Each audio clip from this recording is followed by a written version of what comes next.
And welcome into the Thursday edition, Robby and Rexrode, 102.5, 106.3 The Game. Robbie Stanley, Joe Rexrode, Nick Keyser here with you on this Thursday morning. Hope everybody's off to a good start to the month of August. Happy August, everyone. That means it's football time, officially. Preseason game tonight, the Hall of Fame game. Get excited. I don't think Caleb Williams or anybody that's a starter for Chicago is playing. I have no idea what Houston's doing. My guess is they're probably not playing a starter either. So welcome to football season, the Hall of Fame game tonight, baby. Get excited.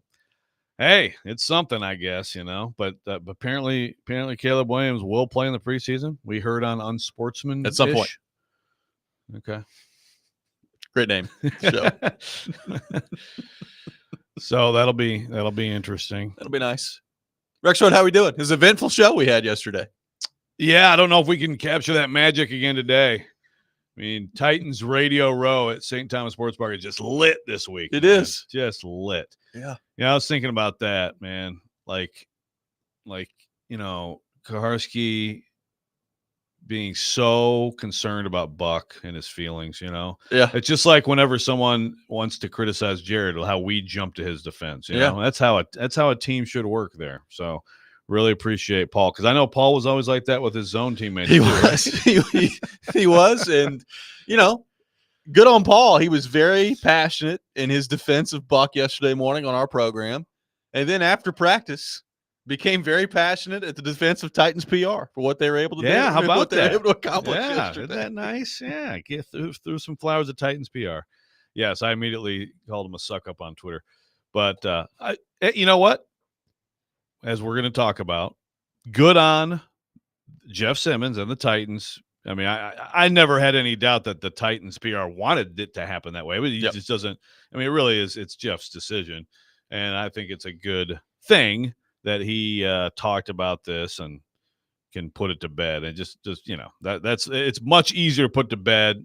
He didn't talk a lot, but just to address it than to leave it hanging out there. Yeah, I'll be honest, I did not expect him to do it yesterday. I didn't think that we were going to hear from Jeff Simmons. I thought, especially after, we looked down Radio Row yesterday and saw Buck and Jeff over there talking in the corner. I was like, okay, well, that's probably going to be it. But he didn't. Good on Jeff Simmons for getting out there and talking about it yesterday. Nick, do we have a clip of Jeff Simmons and what he said yesterday from practice? Or is that something we can pull up? We'll do that here in a second. I wrote a column about Jeff in the Athletic today, which is the first time I've written Buck Rising's name, and it really exciting. And you write it out and you're like, I mean, this is absolutely a porn name.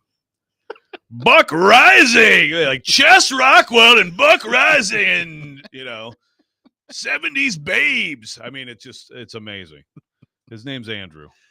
We need to go back to just referring to him as Andrew. You're ruining things now, because when we refer to him as Andrew, a lot of people have no idea who we're talking about. I know. Now, if anybody didn't know, whenever we take shots at our buddy Andrew, that's who he is. But seriously, Buck Rising? Hey, good on him, man. He's gotten a lot of love this week. My God. A lot of plug. Well, he's all over publicity. TMZ. Yeah, all over TMZ and stuff. Like I told you, I think it's for those of you who know, if you know this on social media, it's like a very popular GIF. I think it's Pat Robertson, and he's like, his eyes are closed. Like, Lord, I see what you've done for others, and I want you to do the same for me. That is Jared all week.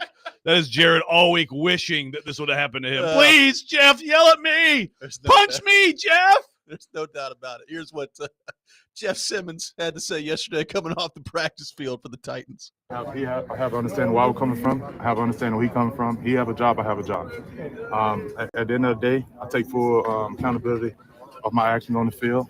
I mean, that'll never happen again with me. Like I said, I always talk about that switch, when to turn it on, when to turn it off. I was kind of still had it on coming off the field, of course, with the way practice went. But that, like I said, that's not me. It'll never happen again. And to all you guys, like I said, I apologize. And not because it's hit social media, but it's because who I am. That's not my character. And I think from here on out, like I said, from that point, like I said, I spoke on about it. I'm ready to move forward. Any football questions, I'm here to answer. So that was Jeffrey Simmons coming off the field yesterday. Now, I will say I was in that media circle along with you. And when he started, like, immediately going to the I'll answer some Yeah, football football questions. I was questions. like, hey, buddy, I got some news for you. That's probably not going to be how this thing goes. Yeah. And it didn't. And, he didn't, blow up or anything. And he answered some more questions after that and then really tried to steer the conversation away from football way to football. It eventually got to football. But when he first started out that way, I was like, yeah, I don't know if that's how this press conference is going to go there, buddy. Yeah, it's best to. I mean, yeah, it's probably best to just take a few and and at some point be like, okay. I think the idea that it was just going to be okay. Thanks, Jeff, for your statement, and now we'll just ask you about football. But he answered a little bit more after that, and acknowledge that. Well, I mean, I don't know that I was going to say acknowledged, that social media. He definitely acknowledged that social media was a factor in this. I think definitely, like you said a couple days ago, that's definitely a takeaway. I think from this is it's we all say it, we all talk about it. And anybody who's a parent, the challenge of this, but man, it just really doesn't do anything productive for your life. And especially if you're someone in the public eye, it can really derail you. So that's not an excuse for him. I mean, what he did was ridiculous. And it's been a couple really weird weeks with him, but that would definitely be something that he probably needs to do. AJ Brown, obviously. AJ Brown was also a guy who would just get into these Twitter wars and stuff when he was here, and then delete it, and delete it, and then just put cryptic stuff up. Really, I don't think Jeff does stuff like that necessarily, but I think everything's been the hatchet's been buried, so to speak, and so hopefully for him, there isn't anything else to distract from the serious work they got going on right now. Yeah, I thought it was I'm like I said, I'm glad he addressed it. If he didn't address it yesterday, it probably would have been something that just continued to linger on. And at some point, whenever he talked again, like it would come up. So I think it was smart on the Titans, certainly smart on him to just go ahead and get it out of the way yesterday. And now hopefully we can not have any more issues moving forward here. Well, and he made the point, and he's totally right. He's like, I don't disagree with him. He's like, you guys have your opinion, and sometimes we don't like it, and we're allowed to have our opinion too. And I totally agree. And that's the thing. That's where it's like, that's why to me it's like, in a way, come at the person. Like whatever the Jamal Adams stuff when he got signed, go ahead and go to that person then. I mean, I know sometimes it's just I'm sure it's hard. Like if you're like a pro athlete, you got all these different media people and stuff like that. I mean, you're gonna go talk to someone individually every time somebody ticks you off. I mean, sometimes it's just like you blow it out, say whatever, you're dumb, move on. Right. Now, then, if you are going to specifically talk to someone, don't do it like you did the other day. But yesterday they hashed it all out and everything like that, and that's good because, again, we're talking about someone who, I mean. As just like us with the Preds, we're the Preds flagship. So like there's a built-in constant conversation that goes on between the two things. Yeah, no doubt about it. So let me just.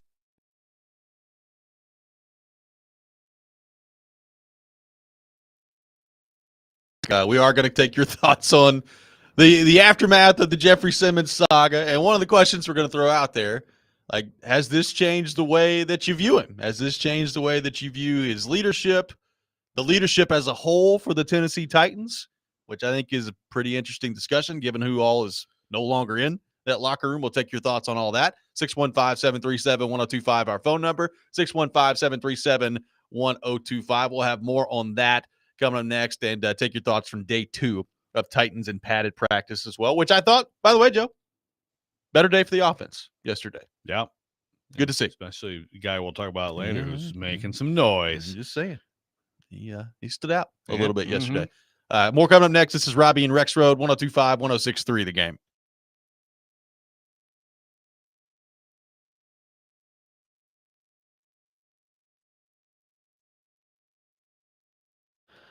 Hey, Robbie Stanley here. Kickoff football season at Twin Peaks' Ultimate Draft Party headquarters this season. When you're not on the clock, league members can sit back and relax with one of Twin Peaks' refreshing 29-degree beers, or order for the whole team with the Peaks sampler full of fan favorites, or indulge in shareables like the double stack nachos, loaded fries, and multiple flavors of boneless wings. All you got to do, visit twinpeaks.com/fantasy draft for more information. Once again, that's twinpeaks.com/fantasy draft.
Welcome back in, Robbie and Rexrode, 102.5, 106.3 The Game. Robbie Stanley, Joe Rexrode, Nick Keyser here with you on this Thursday morning, taking your thoughts on our phone and text lines, driven by WilsonCountyHyundai.com, 615-737-1025.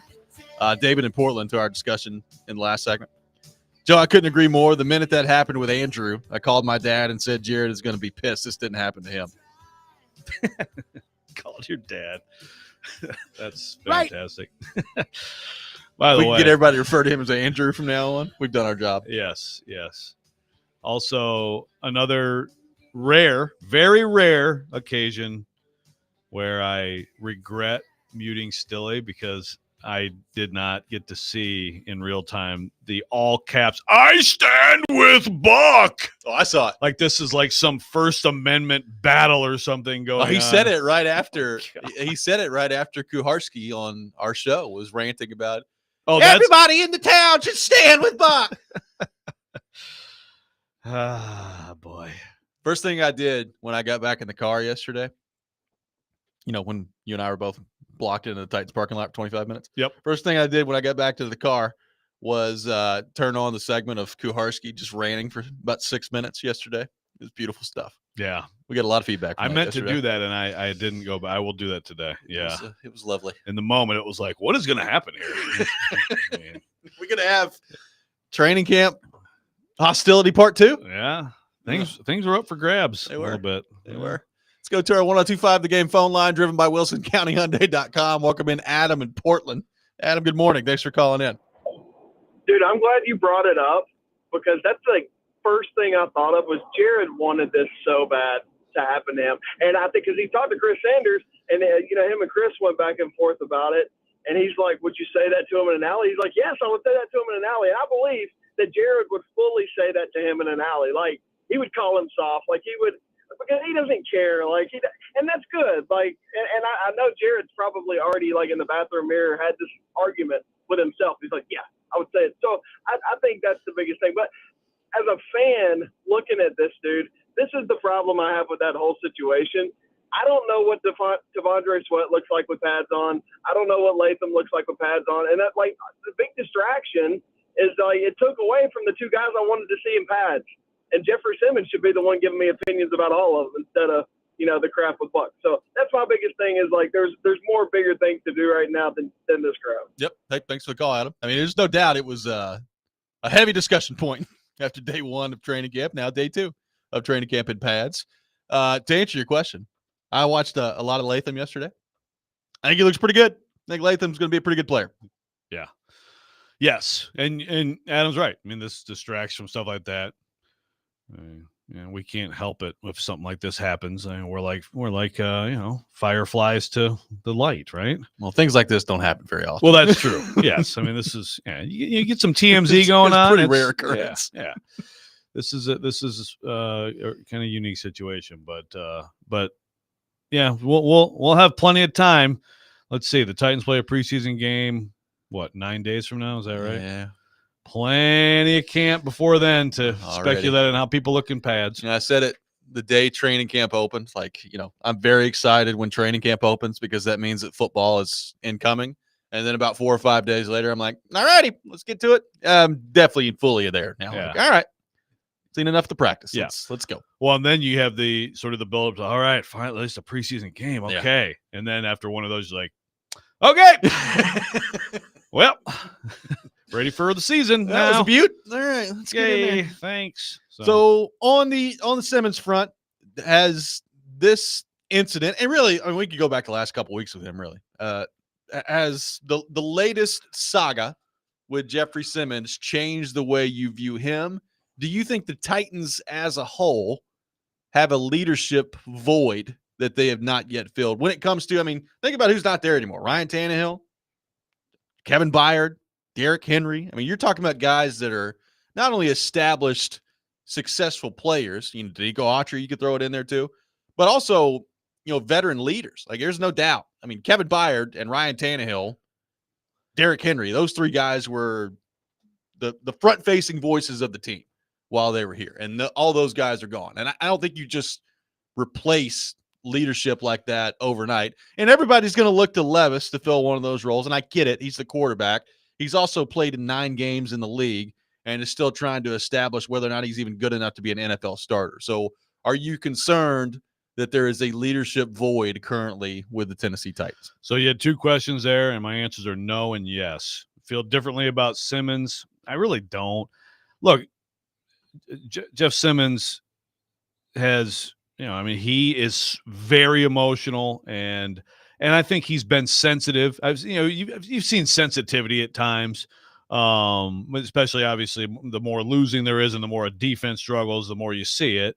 And I think that's something that he needs to work out. Again, like what Adam's talking about, soft. I mean, it's just a ridiculous word to use for him, in my opinion. I mean, I guess if you equate the word sensitive with soft, then I guess. But I mean, I can't get to saying Jeffrey Simmons is soft. Like that erases a part of him that is clearly not soft, right? Yeah.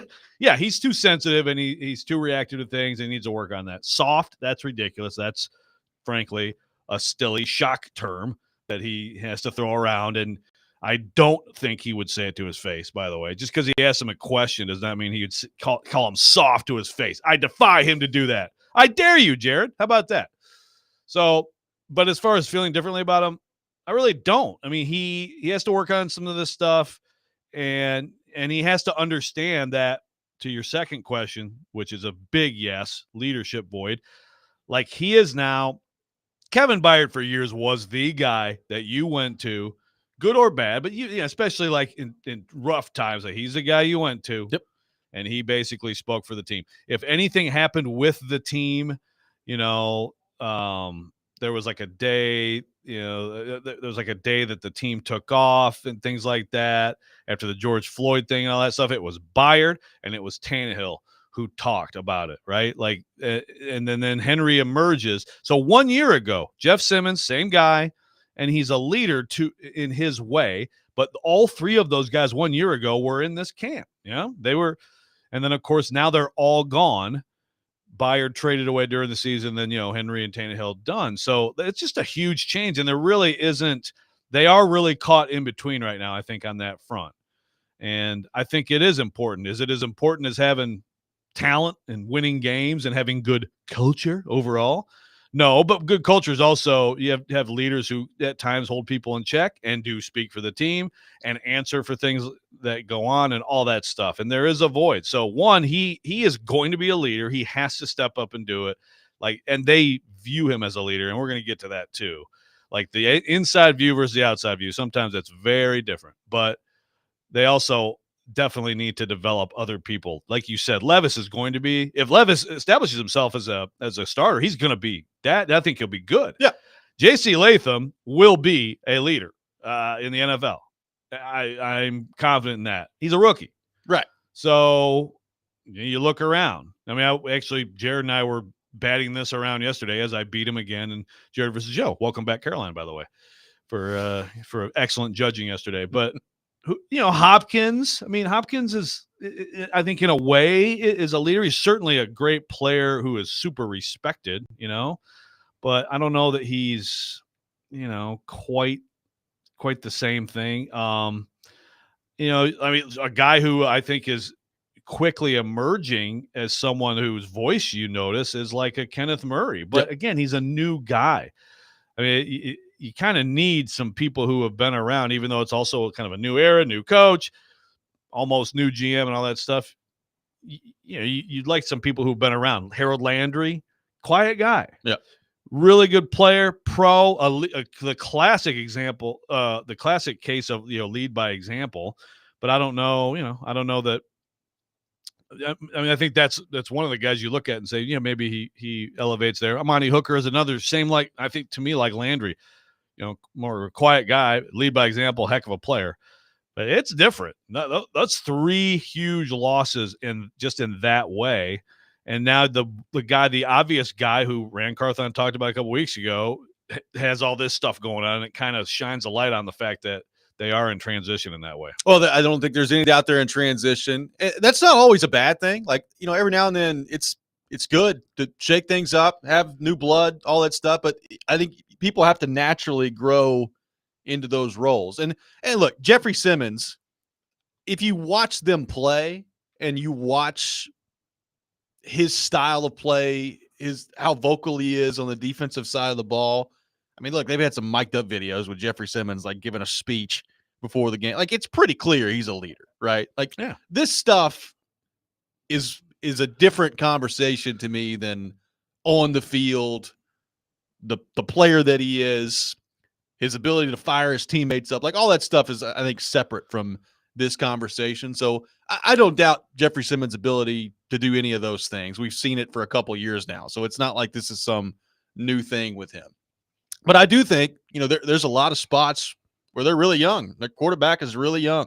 You mentioned J.C. Latham. I 100% agree with you. Like, not only on the field, but just his personality. I think he's going to be a foundational player for them moving forward. But it's hard to expect a rookie to come in and have some level of leadership when they have no idea what an NFL season looks like. They've never been through it before. So I think they're in transition right now. And the hope is halfway through the season, 3/4 of the way through the season, guys like Levis and Latham are comfortable enough in their role where they start to ascend into some of these other roles that we've talked about. Yeah. And Jared actually brought up a good point. I hope you clip that, please. He when as he was losing to me yesterday, Lloyd Cushenberry is a guy who, and think about that, that's another guy who not long ago was absolutely one of the biggest leaders on the team was Ben Jones. And I think a lot of teams, the center is just kind of natural leader, maybe just because the job that you have to do in the middle of that offensive line is just, it's a natural leadership job. So Cushenberry definitely comes off as a guy who is a natural leader. So he's new, but that could be something that as the season goes on becomes more of a thing too. Look, an NFL team, these guys are all stars in high school and captains and stars and captains in college, right? I mean, there's tons of possibilities and options. It's just, at this level, sometimes with the scrutiny and things like that, it's just more comfortable for some guys than others, and some guys are just more comfortable being vocal than others. So, they'll figure it out, but it is just, it's, you're right. It's not always a bad thing, but it is a huge transition when you think about those three guys here, one camp, gone the next. 615-737-1025 is our phone number. More of your thoughts on the Titans coming up next, including some interesting comments from Rashad Weaver yesterday. We'll get into that. Robby and Rexrode, 102.5, 106.3 The Game.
Welcome back in, Robby and Rexrode, 102.5, 106.3 The Game. We are broadcasting live from our Busy Bee Plumbing, Heating, and Air Conditioning Game Nashville studios, home of the $99 yearly Beehive membership, where the buzz is always about great service. We'll have the best and worst things in sports coming up at 6:45. We'll take your best things, your worst things on our text line, driven by WilsonCountyHyundai.com. Joe, you caught up with Rashad Weaver yesterday after Titans practice, who, by the way, going to be a lot of attention paid on Rashad Weaver now with Arden Key with a 6-game suspension. I'll let you kind of set up what we're about to hear after Titans practice yesterday. Yeah, this is actually another great Glennon moment, by the way, but I'll get to that. But, yeah, so Weaver, first of all, like you said, important player. I mean, I think he's probably starting at outside linebacker in the opener. He said he's lost about 10 pounds. He is visibly slimmer. They say he's moving better and likes the defense. So, look, he's a guy who can make plays, and he was going to matter in some way to this team, and now he matters a lot more early. So, very important guy on the defense. But also, I asked him about Jeff Simmons and, just a general leadership question about Jeff. And I just think what he said is a great example of how people on the outside view a situation like this. And especially, I think, like the Jamal Adams situation, even though this is the thing that obviously is the big news this week. But I think that situation where we're kind of like, we're kind of ripping Jeff and like, what are you doing? What are you talking about? And he won't talk about it. Like, I think that's one of those things where his teammates are like, yes, do that. Like whatever it is, get after the media, But really interesting thought here from Rashad Weaver.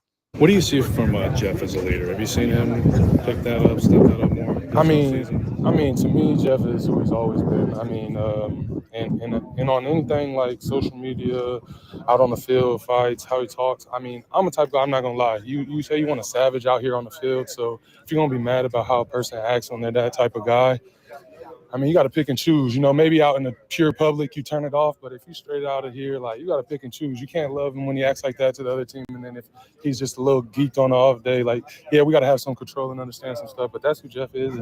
And that turns up the defense. And that lets you know that he's going to have your back. Whether we right or wrong as a defense, he's going to have your back. And then when it comes down behind the doors, we'll sit down and be like, all right, bro, you just tripping. Or we can't do that. We can't act like that. But it's, it's protecting the family.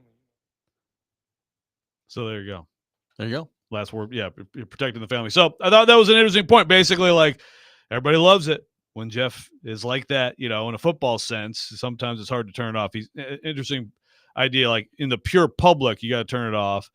And he said there, you can have the conversation, say, hey, you got to calm it down and all that stuff. But I mean, it is not an excuse for like the specific like way Jeff acted there with our friend Andrew. Yes.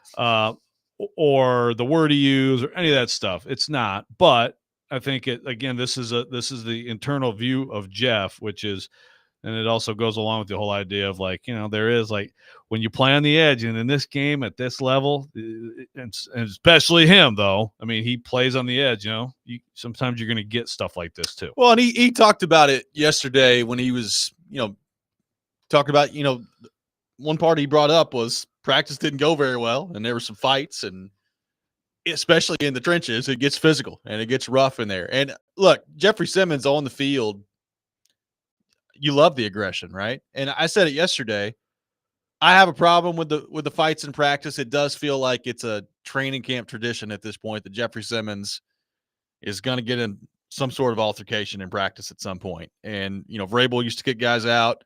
We'll see if it happens again, whether or not Callahan decides to do that. The one thing I will say, though, is it's not like Jeffrey Simmons, for the most part, has had a big problem in games of just taking personal foul penalties left and right. Now, there have been some, and there have been some that have been killers in terms of what they've meant for drives and giving away free first downs and stuff like that. But I don't think Jeffrey Simmons has been out of control all that often as it relates to game day and hurting his team that way. Yeah, no, it's happened some, but probably less than you would think, given, I mean, in camp, it's basically a lock, right? Yeah. I mean, it's basically a lock that at some point there's going to be something like that. So, remember when it was Saffold and Simmons, and it's just like, okay, at some point this is going to happen. Heck yeah. I mean, those are great training camp showdowns, man, I tell you what, it was one of those things where it's like, boy, they're probably both glad that they, are not on different teams, once you get into the season. So, but you're right. He has been able to control it pretty well on the field for the most part. So, and again, off the field, I mean, this is definitely the most, that's what's different about this is like these two things in particular. I mean, he's had things before. Lots of guys do. It's like, whatever, you guys shut up or, go to kind of generally subtweet media and stuff like that. That happens. But definitely this seems to be the most upset he's been. So, why is that? Well, that's the thing. There's always stuff we don't know about people too. Yeah, no doubt about it. And now the real thing with Simmons now is that the end of it. Like, is he going to be basically no more distractions moving forward? He said yesterday, this, I guarantee you, this type of thing will not happen again. Now, I would hope that what we saw earlier this week does not happen again, but are we going to be talking, 3 months from now about Jeffrey Simmons getting upset with something somebody said on social media? Not that he's not allowed to ever do that again. I mean, he talked yesterday about, the Titans PR saying, well, maybe you should just like stay off social media or delete social media through camp, something like that. Like maybe that's something you should look at. I don't know what that all is going to look like, but I'm interested to see, like, is this the end of it with Simmons and there's no more issues moving forward for the rest of this year? I know the one person who really hopes not. I do too. But Lord, I've seen what you've done for others. He's blocked though. Yeah, I know, that's the thing. But boy, I think still asked him about what did he ask him, like if he talked to Amy about this. Yeah. The look from Jeff when Jared asked a question is there's still some maybe some leftover telling. animosity. Yeah, it's so. But no, yeah, it's. He said it'll never happen again.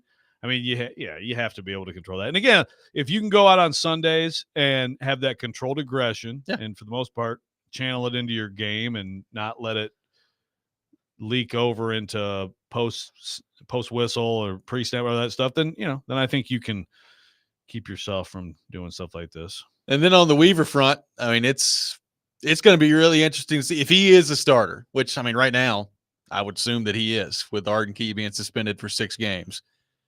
What level of play does he bring to the table? Like, is in a starting role, are the Titans going to be okay with him over there? Can he make any sort of a difference when he's over there on the other side opposite Harold Landry? That's going to be really intriguing to watch. Still think there's probably another move coming. Shane Ray spoke yesterday and, talked about the camp that he's had to this point, and it's been a nice story from him. But I think Weaver's probably the guy to start things out over there. Yeah, he'll get probably the start, get a lot of work. Yeah, unless, there's one of these guys, if you sign Lawson, he comes in and it's like, wow, he's still got it. Okay, maybe that changes things, but Weaver is going to be heavily involved. And like you said, Shane Ray, it's a good story, and it looks like that's one of those things that to me is kind of an out of left field signing, right? Considering his career path, but he's not bad.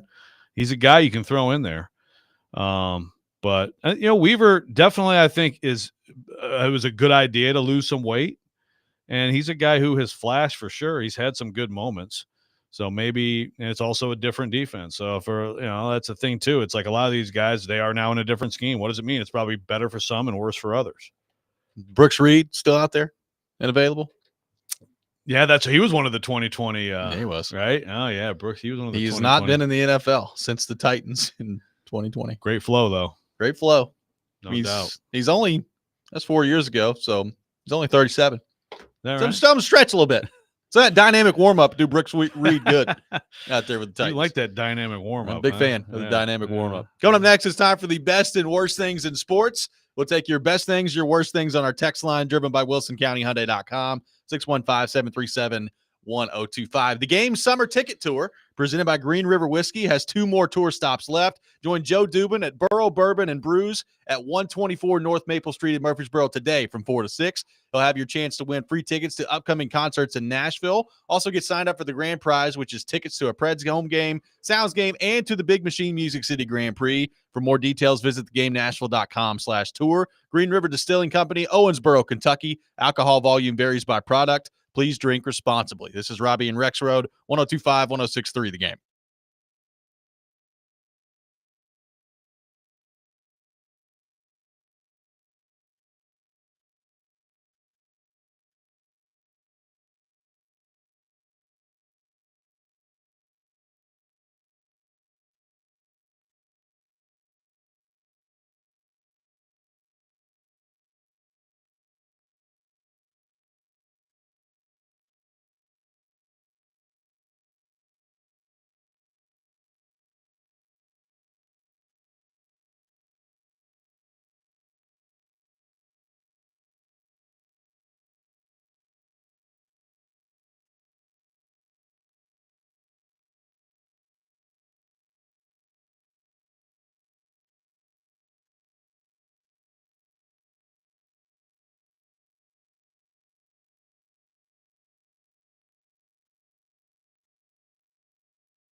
The best and worst of the sports week, now on Robby and Rexrode. On ESPN. 102.5 The Game and the Game Nashville app.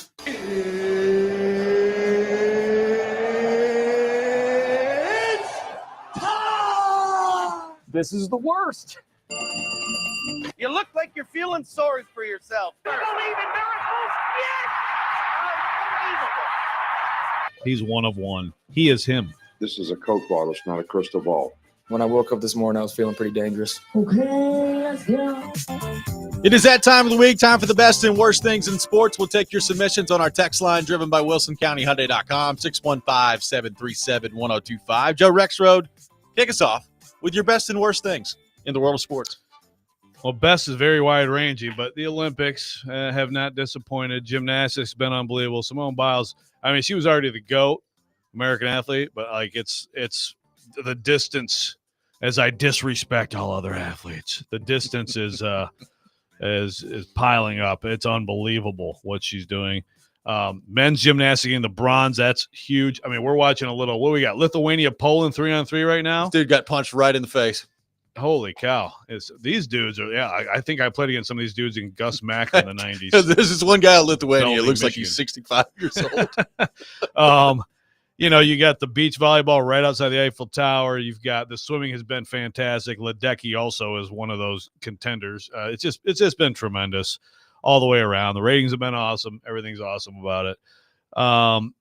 Worst, I hate to, you guys let me go first. This whole thing that we've been talking about, and I think we've hit about the limit of okay. I mean, I think we've dealt with it now. You know what I mean? It was a unfortunate thing that distracts from other things, football things, the Jeff Simmons situation. So I'm going to have to go with that for my worst. Sorry, guys. You're welcome. Nick Keyser, your best and worst things in the world of sports. Yeah. I was talking with my brothers, and I am proud to say, I think just in the world of best for me, I would say this week, it was kind of tough. I thought it was comical that Arden Key had a hostile video with PK, yeah, that's a good one. But no, for me, I think this week was kind of solidifying a plan to go to Auburn and Tennessee to go see some football this fall. So that's just the best for me because it's been a while since I've gone to any college games in a while. So that would be my best. My worst, and this happened a day after our best and worst last week. And I don't know how many people have been arrested at Georgia, but Ra Thomas is the latest. And he's no stranger to this as well. Back in 2023, he got arrested as well for something that involved his family members, but he's a former 4-star guy. He's also on 6 counts, and 3 being cruelty to kids, 3 counts of battery in this case last week. So Georgia's got to get something together. Clearly something is not going well for their program with a few guys down there. Not sure what the root of the cause is. I mean, it sounds personal with all the guys, but something's going on culture-wise, and it's not good, guys. No, they've had some problems It's down weird. there. Like it's, and most of it has been driving related, right? Yeah. So whether you're speeding, obviously there's been some tragic incidents down there too, as it relates to racing and all that stuff. But yeah, a lot of Georgia players getting arrested, or at least getting cited for speeding down there. And then you had the Ra Thomas stuff, which is totally different. Not good. Yeah. My best and worst things in sports. I'm going to start with the worst. A Hall of Fame game is the worst thing ever. I can't stand it. It's no one of consequence ever plays in it because it's an extra game, and I get all that. I would love to just do away with the Hall of Fame game. I know that they're never going to do that because it's like, oh, football's back. So let's go ahead and put it on there. And I'm sure for whatever reason that the Texans and the Bears tonight, even though nobody's going to play, will have good ratings because people will be like, oh, great, live football. So it will. They're never going to get rid of it. I understand that. I commit to you right now, I'm not going to watch 1 second of the Hall of Fame game tonight. I will not do it. No, neither will I. I mean, especially that's the thing. Olympic year, it's easy. Like there's an easy, way better alternative. But yeah, even if not, I'm with you. Not a second. My best thing in sports: fall camp beginning in college football. You caught up with Nico and the Vols the other day. Lots of high expectations for them. We're going to be out at MTSU next week for their fall camp as well. Vanderbilt get things rolling. So we are now in the month of college football. August 31st, Tennessee kicks things off against Chattanooga. So we are approaching what I think is going to be one of the most fascinating college football seasons of all time, with the 12-team playoff and the expansion of the SEC and the expansion of the Big Ten. It's I can't wait for college football to get started. Yeah, this is going to be a season unlike any other. So that's a great one. Got some good submissions. Joey from Bellevue, worst Nashville SC 7th straight last night. Not going well. Yeah, but he had a really long best. You gonna reading all that, bro? but I'm happy for you. Or sorry that happened. Sorry that happened. Lance threw this out there. Georgia has 29 arrests in 18 months. Urban at Florida had 26 in 5 years. Is that true? I don't know. Jeez, that's interesting. Here we go. We got the arm wrestler. Best getting to meet Joe, Robby, and Paul yesterday. Yes. Worst, my anxiety making me forget to take a picture with them. That's too bad. We'll do it next time. He had his kid too, so they get to enjoy some Titans camp. It's good to meet you. Yeah. Don't be afraid to take a picture with us. yeah, maybe be afraid to be around a camera if Paul's there. Well, maybe so. William from Madison says, best thing in sports, football is back. The worst, the White Sox on a 17-game losing streak and already clinch a losing record in late July. I'm sure that just brings your heart a great deal of sorrow, Joe Rexrode. That is, that's my, you just got my runner up for best. God, it's so beautiful. It's so wonderful to see. Mike says, the best thing in sports, the Titans spent all this money and still don't have a right tackle. That's the best thing? Well, maybe William from Madison doesn't like the Titans. I don't know. Maybe not. I mean, I'm just saying. Petit Frere could come back tomorrow. That may change the whole thing. That's going to be important. He also says the worst thing is how the media acted when Jeff Simmons called Buck Rising a bleep. So what was the appropriate response? Yes, what was the appropriate response, Mike? Way to go, Jeff! I stand with Jeff! Good. Way to go, Jeff! Do it again. Go get him. Sit down, Andrew. Some of the response. I stand. That probably I stand with anyone on that is funny. That needs to be the a new paulkuharski.com t-shirt. I stand with Buck. I'd buy it. So that was Stilly just yesterday? Okay, I figured that he did that right when it happened. So he got fired up by PK. Like PK screaming about them, got Stilly fired up. Wow. It's like a pregame speech. Stilly, I stand with Buck. Woo! This is wild that this has been the story. No, by the way, none of us in our worst things in sports even mentioned Arden Key gets suspended for 6 games or Danico Autry in Houston getting suspended 6 games for performance-enhancing drugs. There's a lot. There's that. There's a lot. Yeah, there's that too. Those should get some HM, some honorable mention. Yeah, really go to this real quick since this has been the hour we've talked about all the different aspects of Simmons. This is a texter says, I'm a 45-year-old. I work at a company nearly 300 people. I've noticed most young people under the age of about 30 years old cannot take criticism. Jeff Simmons gets paid a lot of money, but is also a product of his generation. Not an excuse. I don't like it either. He's physically tough, mentally fragile to criticism.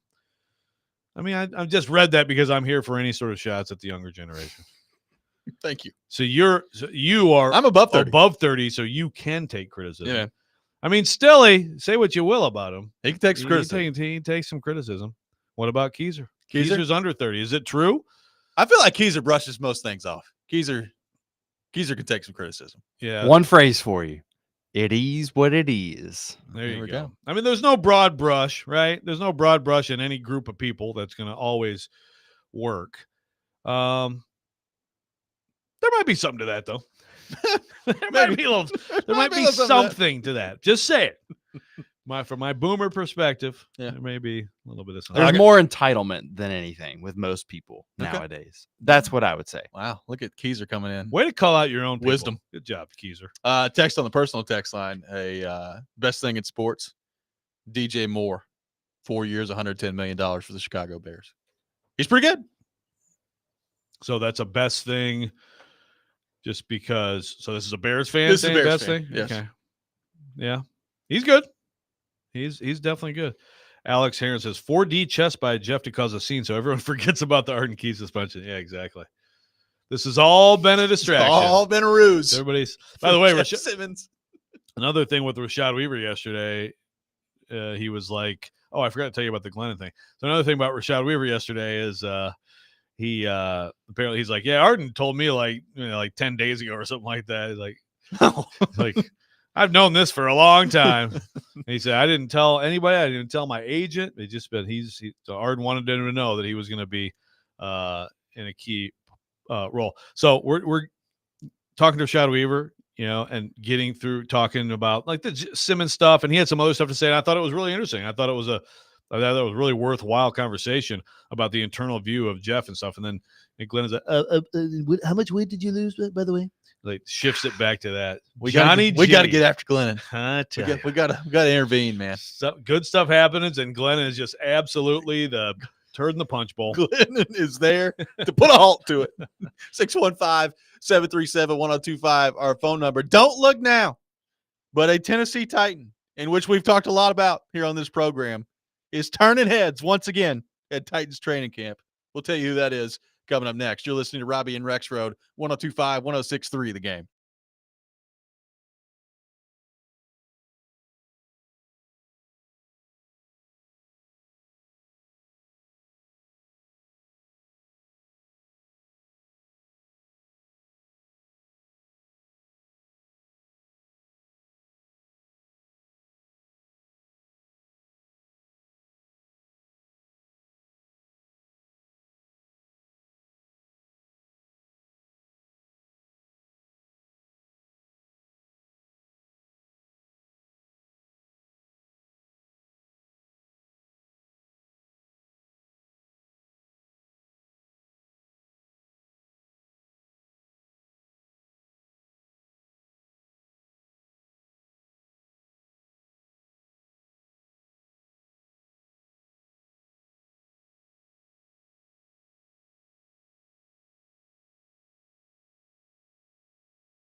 Hour number 2, Robby and Rexrode, 102.5, 106.3 The Game. Robbie Stanley, Joe Rexrode, Nick Keyser here with you on this Thursday morning.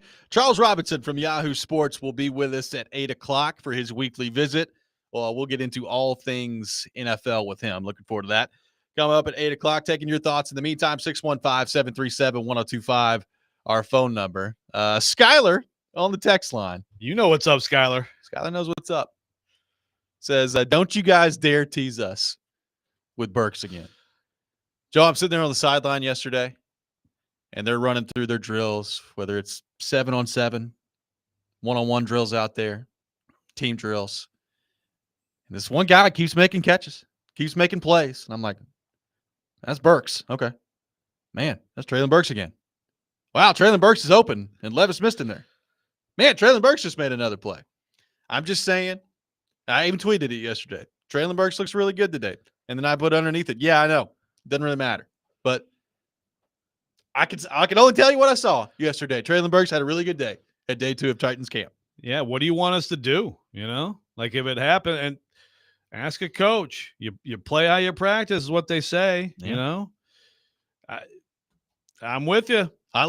He ran some routes yesterday where I was like, man, because one guy you notice out there in terms of like the feet and the routes beyond like Phillips, but as an outside guy, Ridley, no doubt, has some change of direction that is just absolutely sick at times. But I feel like maybe he's rubbed off on Burks a little bit because Burks has had a few routes where he's cutting so sharply that it looks different than it used to. Well, and look, he would get up talking some trash. Yeah. Handing the ball to guys. He's big, strong. His body, despite body shaming picture scouting. Yes, he's in good shape. He is. He's in good shape. Now again, I've said it heading into camp, and I'm not going to change my opinion on it now. All that's great. Let me know what happens in the game. I mean, that's the point I've reached with Treylon Burks. Sure. So I understand if you hear me saying Treylon Burks looked pretty good in Titans practice yesterday, if you roll your eyes and are like, okay, we've heard that before. I'm just saying he looked really good in practice yesterday. We'll see if it means anything at all once the games come around. I mean, you'd still rather that. I understand. I mean, again, no one is saying get excited because right now I would not project him to be among their top 3 receivers. So he's not among their top 3 receivers. Like there's limitations on what it could mean anyway. Yeah. But you would much rather, as a Titans fan, hear that he looks good, that he's working, that he's in shape, that he's working on his craft and making plays, right? Than just that he's just falling off the face of the earth. I mean, I think it's a good sign just for him. Even if it doesn't ever matter to this team, it's a good sign for him that as he's watched this team that drafted him 2 years ago in the first round add guys in order to play ahead of him, his response has been, well, I'm going to get better. That's good. Good for him. Yeah, no doubt. And you said it, like the suddenness and the way he was moving yesterday. Couple combat catches in there, which was good to see. Like, we've always talked about with him, he's got the size and the ability to win a lot of those 50-50 balls. And he had one go route yesterday where he had somebody cooked and Levis just missed it. Like it was one of those too. So, I mean, all in all, Calvin Ridley stood out yesterday. Calvin Ridley, I think, is going to be a really good player for them. But Burks was one of the standouts of the whole day for me, I thought. I thought Boyd was good. I thought Ridley was good. And I thought Burks was really good yesterday. Totally with you. Now, to me, the guy yesterday who I over and over and over again kept saying, man, ooh, wow, that was good. Good rep. She's going to be good. Jarvis Brownlee. Yes. Jarvis Brownlee, I think, is one of the early stories of camp. And there's another guy, and that's a very different situation because he's a rookie coming in out of the draft. But another guy who, at this point, would be your 4th guy with 3 ahead of you starting. But my goodness, he was making plays left and right. He looks yesterday. like a good pick. Yeah. He looks like a very good pick. He is, and he is aggressive, physical, and runs very well. And I think Brownlee and McCreary both. We already know McCreary's a good player, but I feel like maybe he stepped up. I look at this team and I do think like they are going to be able to cover some people like we haven't seen.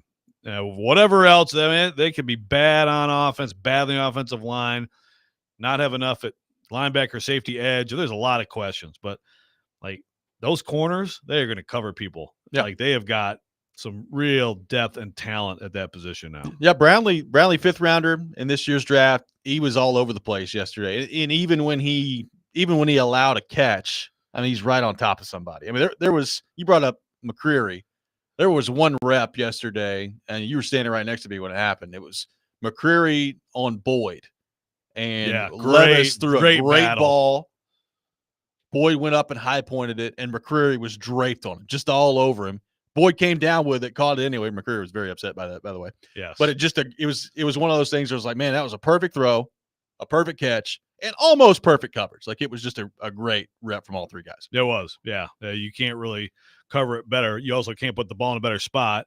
And Boyd's good too, by the way. I mean, he's gonna get the ball a lot this year. So, so the receiver cornerback back and forth is pretty good right now.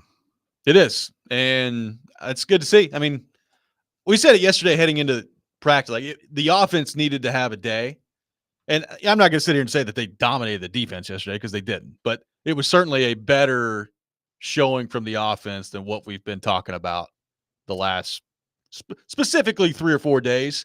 But they had their reps where they looked really good. It was, I think, a heavy emphasis on the short passing game. Now I was talking with Stilly on the sideline yesterday, and he was like, yeah, the right side keeps getting caved in on the offensive line, so they're going to have to throw it short a lot, and that may be the case. But I thought in one-on-ones and even in team, they made some good play. I mean, NWI continues to be reliable out there, man. Just made about 3 or 4 plays yesterday. I was just like, yep, there he is. He's still making plays out there. But that's and that does get interesting in terms of, I know, Traylon Burks, I know, but if he's going to keep playing like this, like, look, whether you like it or not, this is the information the coaches use. I mean, yeah, like coaches, like what information would be better for them? Like there's this information that they see every day in practice, and then obviously the preseason games. But if Traylon Burks is going to play like this, then that is a really interesting thing with this receiver room now in terms of him and NWI having a role. I mean, it's probably one more than the other. And NWI is a pro and he plays everywhere and all the things are true. I'm sure this staff likes him just as much as the last staff did.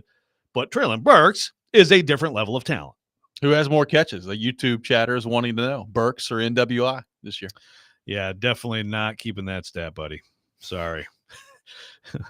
Man, I don't even think Jimmy Wyatt's keeping that stat. Jimmy Wyatt's got the no, I'm just talking about it. He wants to know in general in the seat, like who will have more more catches. Prediction, who will have more. Oh, I got you. Yeah, it's a good question. You're not keeping up with it in training camp? Yeah, that's what I thought. No running tally? I was like, my goodness. NWI has caught 36 passes. Burks is at 34. Like half the time, I've got Stilly, hey, like pulling and I have to turn and start yelling at him about something, and then I miss like 3 plays in a row. That's a good question. If I had to predict right now, I'd probably go NWI. I mean, I'm going NWI too, based on recent history. But the idea of Burks is a nice thought. Again, I was watching Burks practice yesterday and even thinking to myself the whole time, man, he sure looks good, but I am not falling for it. I'm not doing it. I'm not going to allow myself to do it. But he looks good out there. It was got that internal battle in my head. I mean, look, you watch the guy. There's some videos out there, some of these plays. I mean, our guy Glennon was out there. He was working on his craft as a videographer. Again, the suddenness, the routes, the speed, physicality, the way he's grabbing the football. It looks like a guy who is going to make a difference for an NFL team. It's just like last year, it did not translate. For various reasons. Some certainly have to be on him. But it's not a bad thing to have a guy like that around who is motivated because he's got to be motivated to find his spot on this team and keep himself relevant in this league. It was there was an interesting, like, Des Bryant had a breakdown. Someone sent me that tweet. Yeah, of Burks on a rep yesterday where he basically sold the post quarter. And he was like, he was going through Burks's footwork and like the ability to sell the route against the defender and win in the rep. Like, it's just I think one thing that is pretty clear is he has clearly worked on some of the attention to detail. Yeah, Remember we talked yeah. with him about last year of like he's barely getting out on the field. They're not using him the way that most people think they should be using him. Is he handling the mental side of things well? And it does seem like attention to detail and the way he's running his routes is a little different this year. Yeah, no, I think he's really worked on the route craft. It's so much more to receiver than people think. I think than a lot of people think. It's a lot to it, and I think he's clearly worked on that.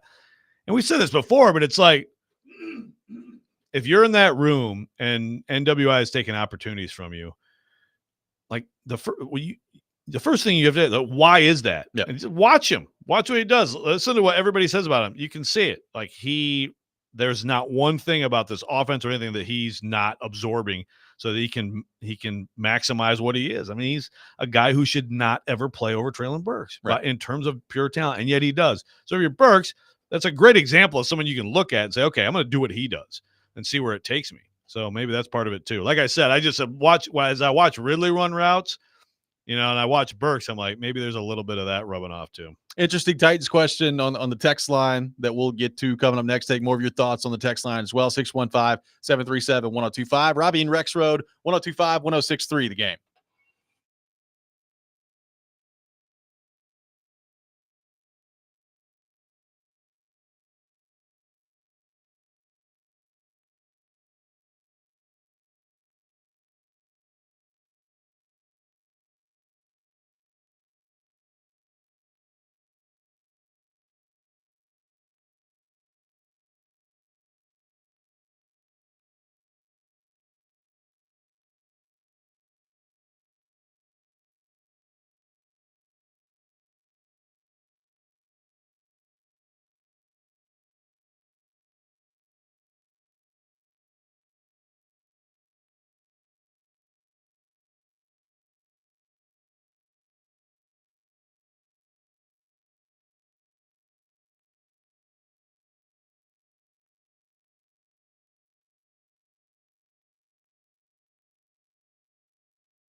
Welcome back in, Robby and Rexrode, 102.5, 106.3 The Game.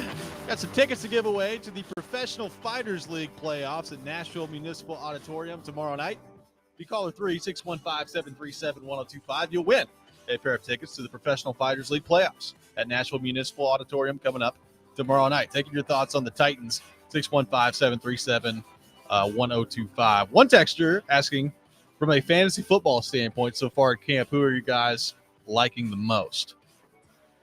Fantasy football wise, I would probably go Ridley would be my guess, because I mean I would go one of the backs, but I think they're probably going to split so much time that I'm not sure either one are putting up running back one type numbers. Yeah, I think I think in your typical draft, Ridley and Hopkins will be drafted. I make a case for Boyd too. That's the interesting thing is I think Boyd PPR leagues. Boyd's depends on how deep you go, but yeah. I mean that's the thing. Boyd's PPR league. Boyd can get you some stuff, but at 9-10 yards a catch. Ridley and Hopkins. That's a tough one because I just don't know how it's going to go. I think the backs are definitely avoidable. Although we did just see Tony Pollard have a 70-yard TD catch, but that is true. But at least, I think at some point during this season, Ridley, Hopkins, and Boyd all could be utilized in leagues, depending on how things go, injuries and things like that. They're all viable options.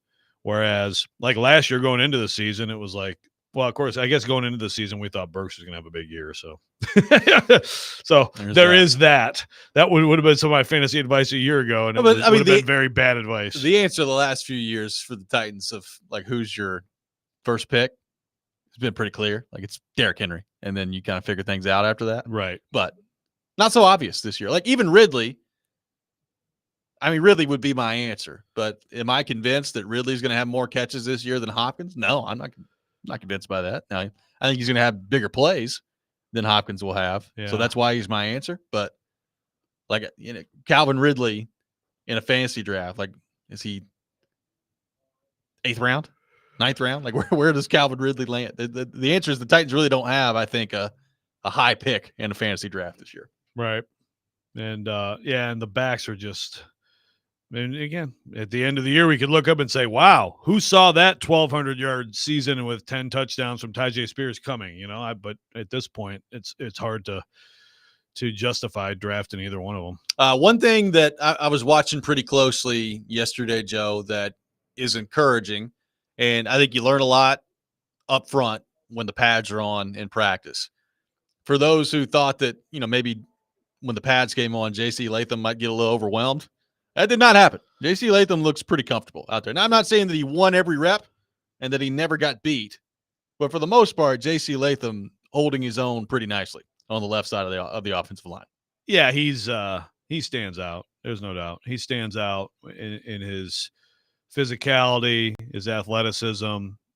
And not afraid to talk. I think it's he's super. Exactly. He gets into it. He'll come at you. He's not going to back down, and he's going to be really good. I'll be really surprised if he isn't a really good player in the NFL. So does that mean this year, boom, lock it down, left tackle, you're all set, no problems at all? No, I'm not saying that, but he'll have his moments. Every tackle has their moments in this league. There's way too many good guys coming at quarterbacks, but they got a good one. That's a pick that we're going to talk about years from now. That's a guy who I think is going to get a second deal, all this stuff. And I know we're talking August 1 of his first camp, but it's been pretty consistent with him. He's got it. And you've said, you wanted to see him with Landry, right? Match up against Landry out there. And it wasn't the matchup every time, but there were a couple with Latham and Landry, and it's really good reps, really good reps from both guys. And, Landry, he talked about it after practice yesterday. He had the illness that he was dealing with last week, or he said he lost 15 pounds. So he's going to have to, he said he's put most of it back on, but still a process of putting some weight back on for Harold Landry. It's dude, can I just have one freaking week like that? Exactly.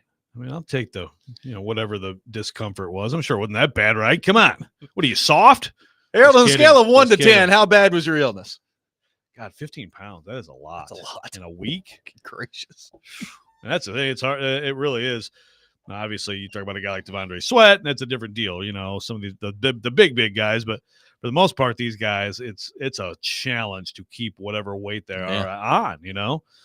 Like Nico the other day, he's talking about trying to put 4 more pounds on it. It's like doing all he can to 4 do meals, it. he said. French toast, Yeah. sausage. French toast, sausage, and eggs to start every day, and he doesn't like to eat breakfast. Say, man, I could put that on. I could Yeah. put those 4 pounds on quick, man. I'll show you how to do it, Nico. Oh, absolutely. This weekend, I'm putting 5 on, I bet. That's my guess. I mean, I also enjoyed Landry's answer of like they were talking about. So like, how long is it going to take you to put the weight back on? He's like, well, I'm not just going to sit here and eat like bonbons and put bad weight on. Like I'm not doing that. So it's going to be a process for him apparently. But that's the thing. There's another mute for Rexrode. Rexrode's talking in full sentences with his microphone off right now. Oh, really? Yeah. How much? Just a little bit. See, that's the problem with the one-ear mic. I have no self-awareness. He's getting applause from Keiser in the next room. That's the most extensive mute ever. Sorry. Yeah. Carry on, Boomer. Yes, thank you. Yeah. You have to eat like so much protein for that. Yeah. Like you still got to mix in some like baked potatoes and right, Yeah, man. some fries. Yeah. Well, first off, you like gotta have some carbs. and Landry's one thing. Like Nico, what's he, 19, 20 years old? So like the metabolism's still real high. Exactly. So I mean that kid's just, you could probably eat anything you wanted to and still struggle to put on weight. I mean, I ate so much in high school along with protein shakes to try to put on weight. Nothing. I know it's amazing to think about, but like seriously, I couldn't. I know. I was 165 pounds graduated high school. That was my problem. I continued to eat that way until I was, now. And then I realized 2 months ago, like, oh, maybe it's time to start changing some things up. Yeah, beer helps. Yeah. Beer will bust down that metabolism. Yes, it does. Jared from Spring Hill says, Landry even more undersized than ever for his position. So, just an immediate shot at Harold Landry. I'm not overly concerned about Harold Landry. I think he'll be fine. As long as he can stay healthy, I think he'll be fine heading into this year. And they're going to need him to be, well, frankly, they need him to be more than fine. But I think he's going to have a good year for them. Yeah, there's a lot on him. There was going to be anyway, but there's even more now. And there's just, after what he did last year, I think that said plenty about him. I mean, he's going to be consistently good. He's not going to have some 16, 18 sack season, but he's going to be good. And I would think he's excited too about the Sweat addition, Sweat Simmons, and what that could mean for him. If those guys work in tandem, and if Sweat is, a guy who proves to be like necessary part of the pass rush. We went through Titans that stood out yesterday at camp. One guy we did not mention who was perfect yesterday in camp. Nick Folk continued to just knock him right down the middle, baby. Right down the middle. Yeah, he's good. So they're good. They're good at kicker. They're good at kicker. They're good at punter. Their punter seems to be fine. Yep. So that's good. It's not all bad. There's some positivity with this team. There is. It's not all negativity. On the YouTube chat, Ethan says, I heard Jared give Latham some love, so that means Pro Bowl, right? I wouldn't say this year, but yeah, look, I think anybody who goes out there and pays attention and watches him for a few reps, like, oh wow. It's very encouraging. Especially, and it is relative to, it's relative to the other linemen and stuff, which again, there are concerns. Yeah. That's just concern on the right side of the line without question. But he looks like he, to me, isn't having any kind of trouble like adjusting to left tackle or anything like that. So that's good. Joe, there was an NFL headline yesterday that made me legitimately laugh out loud while we were standing on the field at Titans practice yesterday. We're going to get into that coming up next. You're listening to Robby and Rexrode, 102.5, 106.3 The Game.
Nashville's best deals deal of the week is admission to the Frist Art Museum. Enjoy ever-changing exhibitions from world-renowned collections. Get creative in Martin Art Quest, the Frist hands-on art-making space, and find unique handcrafted items in their gift shop. Current exhibitions include fashion, photography, graphic arts, ceramics, VR, and more. Head to thegamenashville.com/deals to get 2 tickets to the Frist Art Museum for the price of 1 while supplies last. That is a $15 savings. Welcome back in.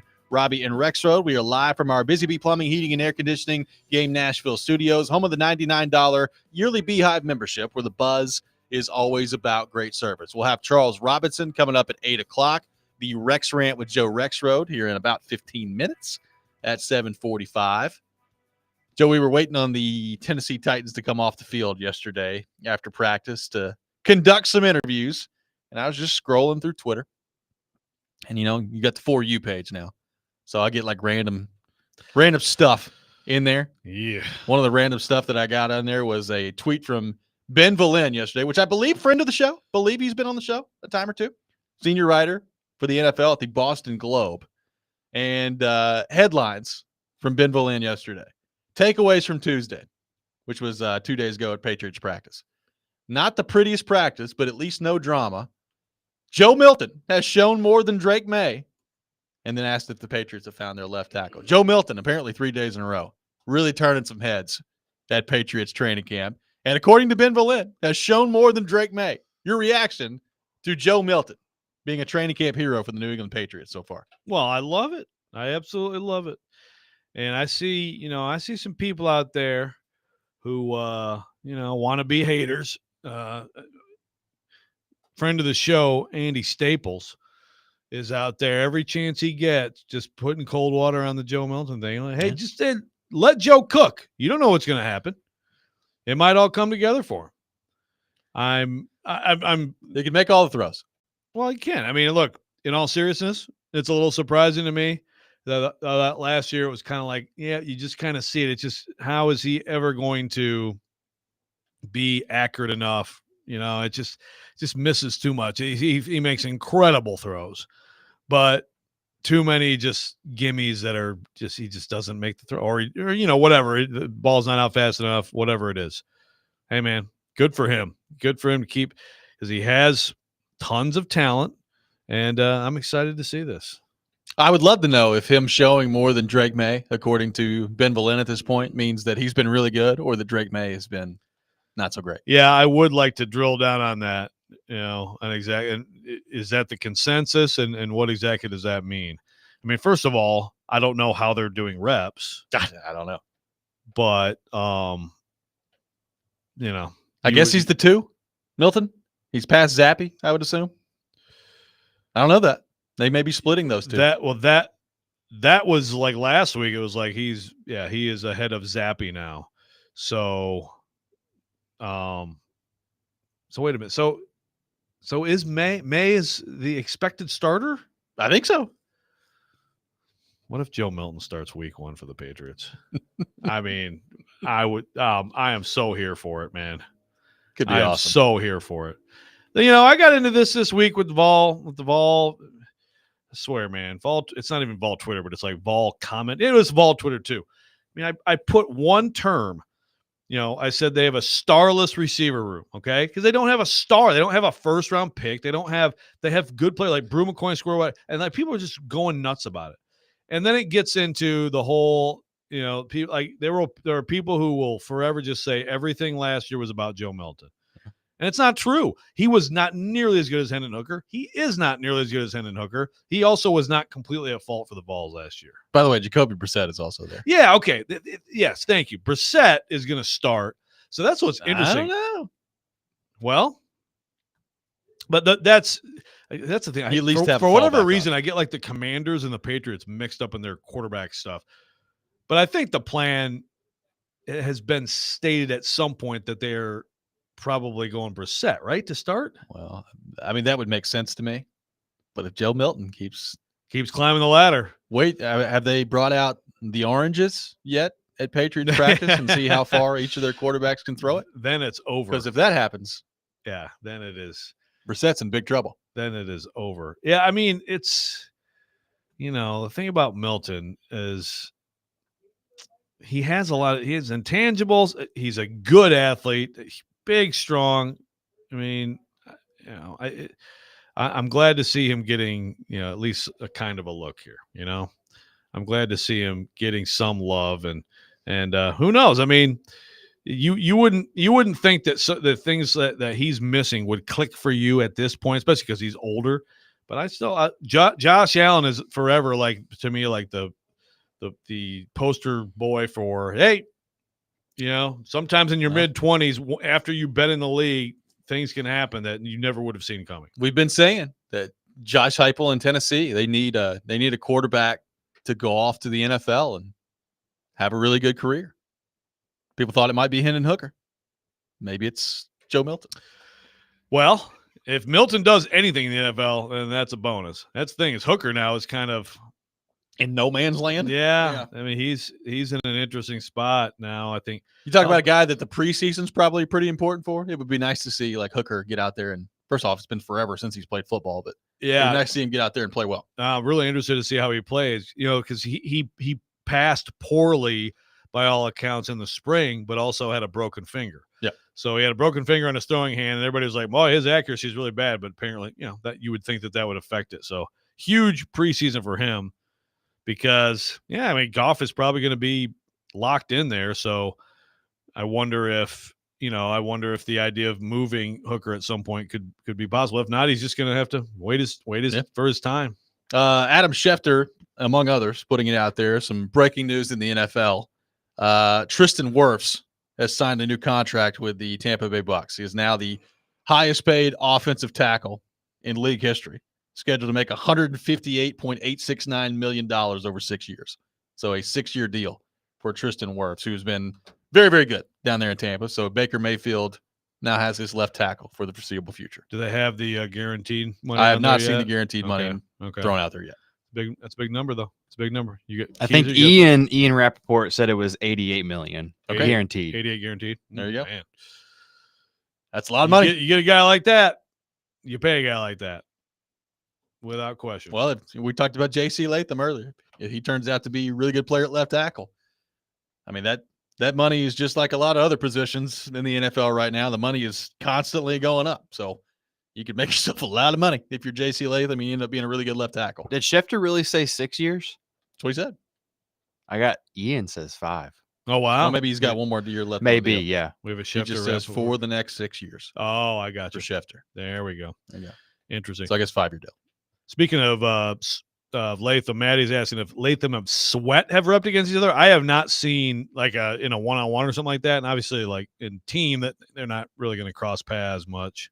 So I haven't really seen a confrontation. That would be good. I'd like to see Latham Sweat. Sweat is Sweat's hard to block. It's hard to block. Sweat is, again, both of those guys. Remember in rookie camp, it was like Latham and Sweat. You're like, seriously look like they're like the two kids and like and Rocket football, and they're not be able to carry the ball. They're like way bigger than all the other kids. Yeah. And it looks like they're like 3 years older than everybody. Even in this whole training camp, they stand out. I mean, especially Sweat, though. Yeah, his I mean, size. he's just massive. But Latham also stands out just overall as a player. Yeah. Got somebody asking if we've heard anything about how Hooker has played in camp to this point. We have not. I have not heard anything. But, yeah, those preseason games definitely will be really important for him just to kind of get some confidence going and get back into playing football. I still think Hendon Hooker can be a good NFL quarterback. Go back, watch him 2 years ago. You can talk scheme all you want. He's a good quarterback. I think he just has to have the right opportunity. I mean, I thought Detroit was a good one when they took him, but it just hasn't turned out that way. I mean, it's been no fault of his own. Almost 2 calendar years since he's played a game, right? He didn't play in the preseason last year because he was still rehabbing from the ACL. So he hadn't played football in a while. So, I mean, if you're a Tennessee fan and you're interested to see how he does, I actually would love to turn on a Detroit Lions preseason game this year and watch him play and see how that goes. Yeah. For him. He hasn't played since the night that, Connor Stallions gave your buddy Little Beamer all the plays. You think that'll be included in the Connor Stallions documentary? Will they get Shane Beamer on record admitting that They handed off all the signals. I don't. That'd be great. I hope so. I hope it's not some just you know, Connor Stallion's excuse fest. Central Michigan, by the way, fired a coach yesterday who was supposed to be his accomplice in that whole thing when he's at the Michigan State game. Really? Yep. They fired him, and with really no comment again, but very interesting that finally happened. Austin from Clarksville, which players of note have not had a good camp to this point? Which players of note have not had a good camp? Well, I mean, you could say, I guess in a way, you could say Jeff Simmons, right? Not been a great week. It's been distractions and just so he'll play stuff. fine. Let's see, players of note. Who has been disappointing? I see. This is going to turn me into a total sunshine blower, right? Like no one comes to mind where it's like, oh my gosh, what's going on with this guy? Well, what do you consider I note? Because I can't. Right now, you're starting right guard and right tackle is not going so well over there. Exactly. Note? Yeah. Those players of note, because I will. John Ojukwu, he's struggling. I don't think he's a starting right tackle right now. He is this team's RT1. Sadiq Charles, I guess if you want to talk about him, I think that whole side has just sort of looked, there's such a difference right now between the right and left side sometimes. So you go there. Didn't go particularly well for Trey Avery yesterday.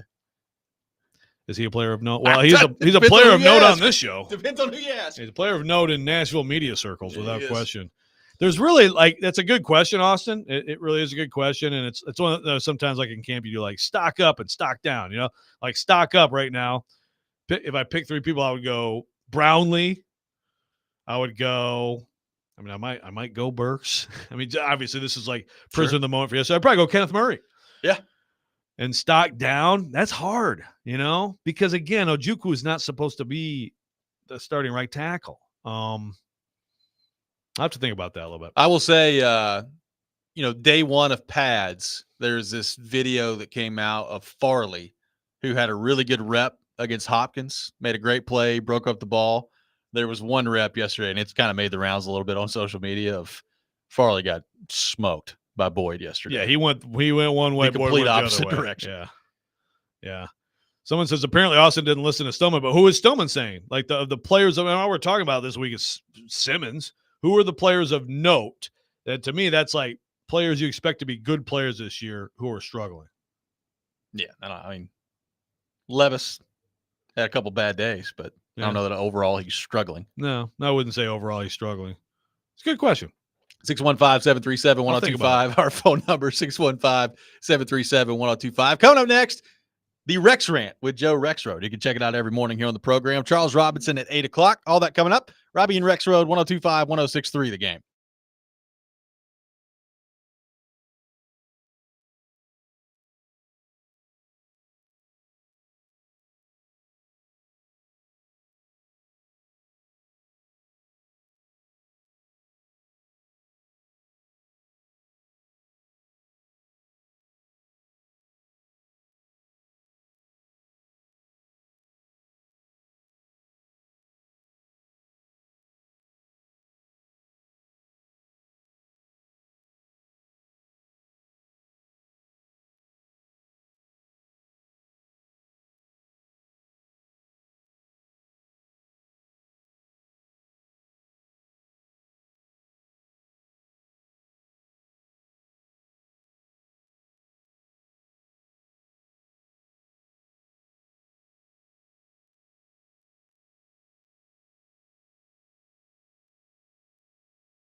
Sometimes he wakes up on the wrong side of the bed. And sometimes he's just, well, Joe. Awkward moment. Let's do it. This is the Rex Rant, now on Robby and Rexrode. We all say things that are stupid. I do all the time. You've got to embrace taking an L sometimes and just moving on from something. I don't understand just move what's on. stupid. Training camp has started pretty slow for me. I feel like it wasn't my best, but we got time to continue to make it better. This is from the Athletic, Joe Rexrode. Sorry, Texas. Tennessee is the real UT, and that's how it will be. It's like this inability to grasp some basic logic. It is that time of the day, time for the Rex Rant with Joe Rexrode. Check it out every morning on the program, Joe Rexrode. After that beautiful montage, I hand things off to you. Anytime we can have Xavier Legette in the montage, I'm cool with it. We need more Xavier Legette on here. Yes, we do. I sent you a nice video of him last night. My goodness. Okay, yeah, you know what? I haven't watched it yet. I will. It'll change your life. Yeah, all right. I'll check that out. Just want to quickly complain about something because you know that I like complaining about things. You know, when I got here more than 8 years ago, in my 9th year here in Nashville, I, of course, you know, you're doing the sports writing job, a lot of flying planes. Used to fly Delta all the time, so you're like a Delta whatever member and all that stuff. And then you get down here and you find out, well, to be clear, you're a passenger on the plane. You weren't flying it. Yeah, no, yeah. Yes, I'm no Ryan Tannehill. I am not flying planes, nor am I spearing fish in the Bahamas. But got here and Southwest was the airline. I had maybe flown it like once ever in my life. And so starting out, I was like, whoa. I don't have a seat. I gotta like go fight for a seat. I gotta stand in this line. And then you're like, oh, actually, you know what I remember? You know where it was? I was in Detroit watching Lions Titans with Marcus Mariota throwing a beautiful winning touchdown pass to Andre Johnson. And it was Kaharski, I think, and Glennon in that press box. Like, yeah, you have to, like, at 24-hour mark, you have to sign in or else you're going to be C something. I'm like, oh my God. So early on, a little rough sledding, you know, you're like C38 and you're like in the middle seat at the back of the plane, but then you get the hang of it and you start to like it. And that kind of became sport-like a little bit for me. Like sitting there at that 24-hour mark, ready to boom, hit that button and feel good. Get myself a nice A37, you know? And so now we find out Southwest is going to be like everybody else and have assigned seating starting next year. And it's just very disappointing. And it's just greed. I mean, what else would it be? It's just greed. And I guess there's really nothing I can do about it because I still have to fly them all the time. But I'm just very disappointed in you, Southwest. You know, they're going to offer, they're going to do like the extra leg room for extra money and all this stuff. And now they're going to have, it's kind of like what Kaharski was talking about a couple weeks ago, you know, this, the varied pricing, you know, and it's just, look, I understand that you're in an industry and you know, you make changes sometimes. This is a dramatic change, and this set you apart to me in a good way. It's like kind of like you were in the club once you figured it out. And now it's just going to be the same crap. You know, you have this seed and, yeah, I'm reading some of these news stories with some of these experts, like the CBS News. It's like, well, there are business travelers didn't like to deal with the, you know, having to haggle for a seat, and there would be conflicts with people fighting. I mean, I never one time in a million Southwest flights saw anybody fighting because I've seen some people say, hey, you know, can I sit there? No, I'm saving this. Like, you know, whatever, like my husband's coming on later or whatever, and people might be a little annoyed. I've not one time seen anybody fight over a freaking seat. But now, just going to be like everybody else, Southwest blah, blah, blah airlines, and I'm very disappointed in you. It doesn't bother me all that much. I don't mind knowing where I'm sitting on the plane heading into it. I will say I agree with you. The sport-like complex of it of, all right, we're approaching the 24-hour mark. Where am I going to get? Like, are other people on the plane going to be smart enough to check in exactly 24 hours before? And sometimes it was wild. I would check in at the exact moment 24 hours before, and I'd get A50, and sometimes I'd get B46. Yeah. It was really weird. No, I'd get B. I've been at the very second and still get like mid Bs. Yeah. And then sometimes, obviously it depends on the flight and how seasoned the flyers are. Do we know if they're taking away my family boarding? Because that's really what I care about. Now that I've traveled with a child, with an infant, and have experienced family boarding, I told my wife we're just going to continue to have children because I will not travel any other way now. Family boarding is a great thing. It is a great thing, right? I mean, it's not always a great thing to be on a flight with your young children, but the getting on part. Just don't take that away from me. Ticket. Yeah, I don't know. I'll be fine. I have not seen that. I have not seen that. So I will say I saw one of these articles you talked about. I was reading this last week, and I guess a spokesperson for Southwest was quoted in this thing, and they threw out it was roughly these numbers, and I just want to get your thoughts on them. 80 to 85% of people prefer assigned seating. Do you believe that? Do you prefer 80 to it's that high? 80 to 85%. So what I need to know is, so I don't think that's true at all of Southwest Flyers. But now, again, when I first came here, I'm like, this is stupid. Give me a seat. You're just. So I wouldn't be surprised if that was true at large because nobody does this, right? So everybody else is just it's programmed into your brain that you would have an assigned seat. But I think that people who do this, no way would it be 80. And I think if you polled regular Southwest Flyers, you would get way more than 50%. You would get a strong majority in favor of staying just the way it is. Neil is disagreeing on the text line, but he said, how's it greed if they aren't charging more for regular seats? They already charge for early check-in times. Neil, I promise you that they're going to get it. Just wait to see if they start checking for, charging for bags and stuff. You just wait, Neil. You wait. They'll get you. Jake says pre-boarding getting abused. Last flight, I was A36. I was probably the 80th person to board. That's what they have to address. This is from Jake from Greenbrier. Yeah, sometimes if all people of your ilk, Robbie. I board after the A's, your though. Young oh, that's right. It's after A's. Yeah. Don't blame me. That's true. So pre-boarding is, I guess, people who need extra time. Yeah. Is it military too? Is that I believe so. Are they pre-boarding? Yeah. I think so. Yeah, I've seen a lot of that too. But I bet you still got a good seat at A36, right, Jake? I bet you did. A36, that's strong, man. Glenn from Greenbrier says 86.7% of statistics are made up. Well played. Jake and Glenn from Greenbrier. We are very popular in Greenbrier. We are. I know. I'm not here for it, man. I'm not here for it. And I just think Southwest is just, they had a cool thing and now they let it go. Mike and Franklin saying, I wouldn't mind assigned seating on Southwest, but I do mind the fact that they're going to be like DL and UA and all of them who charge extra for selecting seats. Yeah. Yeah, just doing what everybody else does, and it will ultimately. I assume that's Delta and American. Yes, I think so. Thank you. Yeah, I don't know what UA means. I'm thinking like University of Arizona, but yeah, I assume that's what it means. Yeah, it'll be. Yeah, they'll extract maybe a more money combination from people. United, I promise you. Oh, that could be. I don't know. United American. Have they combined? I Are don't they know. combined I don't know. carriers? I don't know. Probably not. I mean, there's so many airlines. I'm so old. Like I remember Eastern. Who remembers Eastern Airlines? Remember that? You ever flown like Spirit or Frontier? Yep. I did that one time.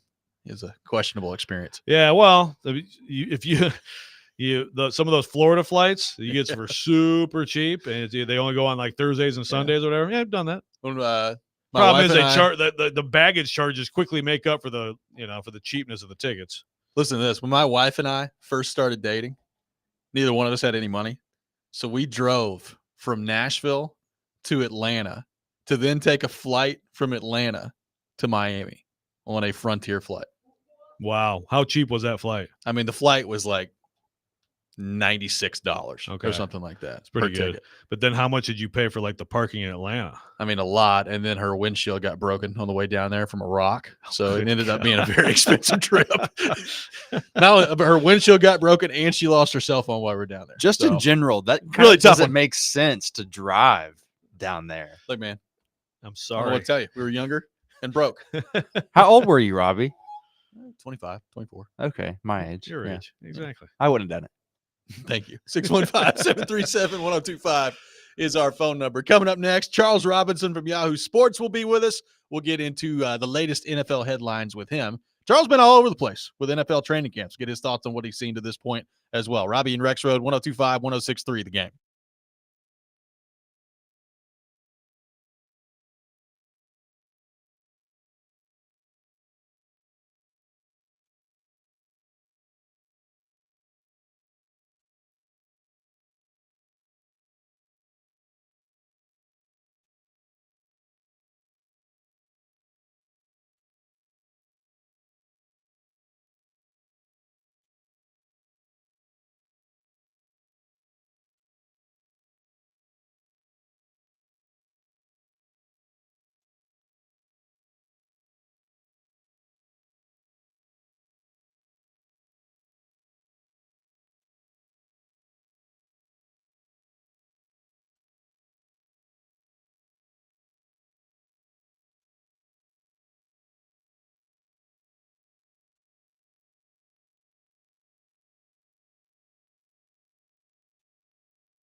Final hour, Robby and Rexrode, 102.5, 106.3 The Game. Robbie Stanley, Joe Rexrode, Nick Keyser here with you on this Thursday morning. And we go to our 102.5 The Game phone line, driven by WilsonCountyHyundai.com. And welcome in our friend Charles Robinson to the program from Yahoo Sports. Charles, good morning. How are you? I'm doing well, gents. How you doing this morning? We're great, man. Appreciate you taking time to be with us. Charles, your reaction to what has happened since we last spoke last week, the deals for both Tua down in Miami and Jordan Love with the Green Bay Packers. It's the Love one is really interesting to me just because, I mean, we talked about on the show last week, the element of a short window and then a massive payday, coming out of it. And I think that really opened some eyes. There's been a few contracts, not just quarterback contracts. It's funny. I was talking to a couple of GMs and some front office guys about the wide receiver contracts and kind of how we ended up where we did. And everybody has a pretty good read on it. It's not like people are just like, well, that's how it goes. No, they're actually trying to figure out, like, how are we getting here? Like, what is going on here? And, I think the Love contract, it makes some teams nervous because you're just looking at such a limited window and you're basically rolling the dice on, a proven commodity coming out of this when realistically you've got about a half a season. And it was funny because, I'm in Denver now, and I was coming here and I was talking to GM about coming to Denver, and we were talking about the Jordan Love contract. And he said he had heard someone in his market sort of say, well, they're all dice rolls. Like, look at what happened with the Russell Wilson contract in Denver. And he kind of laughed and he was like, it's not even remotely the same thing. He said, Russell Wilson won a Super Bowl, should have won 2 Super Bowls, had a huge long resume. You can't sit there and compare someone who's got a laundry list of accomplishments in the game, who's a veteran, brings all these things to the table, to someone who put together an absolutely stellar half of a season and then, a decent, run in the playoffs. And I can see why there would be, some consternation, but I will tell you this. I think a lot of people are drawing it back to the contract Trevor Lawrence signed. But it's like once Lawrence did that deal, it put everyone else into the position of, okay, you're buying upside now. You're just buying upside. It doesn't have to be full accomplishment. It's not like when, we've gotten to the point of year 3 and you can see these massive strides and guys have started 3 straight years or whatever. I think the only other thing I would put into this is, and I had a coach bring this up. He said, hey, look at Wentz. Look at when Wentz did his deal in Philly. He said, you could have argued that Wentz really didn't have enough to ink the deal that he ultimately did, but Philly was trying to get ahead of the market and they did a massive deal with him and it didn't work out. And he's like, so it does happen. The only difference is, quarterback salaries and really salaries across the board have just, flown astronomically over the last couple of seasons. And my question to you guys is this, and I truly believe this, all these massive deals that are being done by quarterbacks, one of these is going to be a huge mistake. I just don't know which one. But we know it's going to happen, right? They're not all going to be justified. You can't sit here and go, every single quarterback who's making $50+ million a season is actually going to justify that. No, someone, maybe more than one person, is going to fall flat on their face. They're going to regress. They're going to hit a wall. Coordinators are going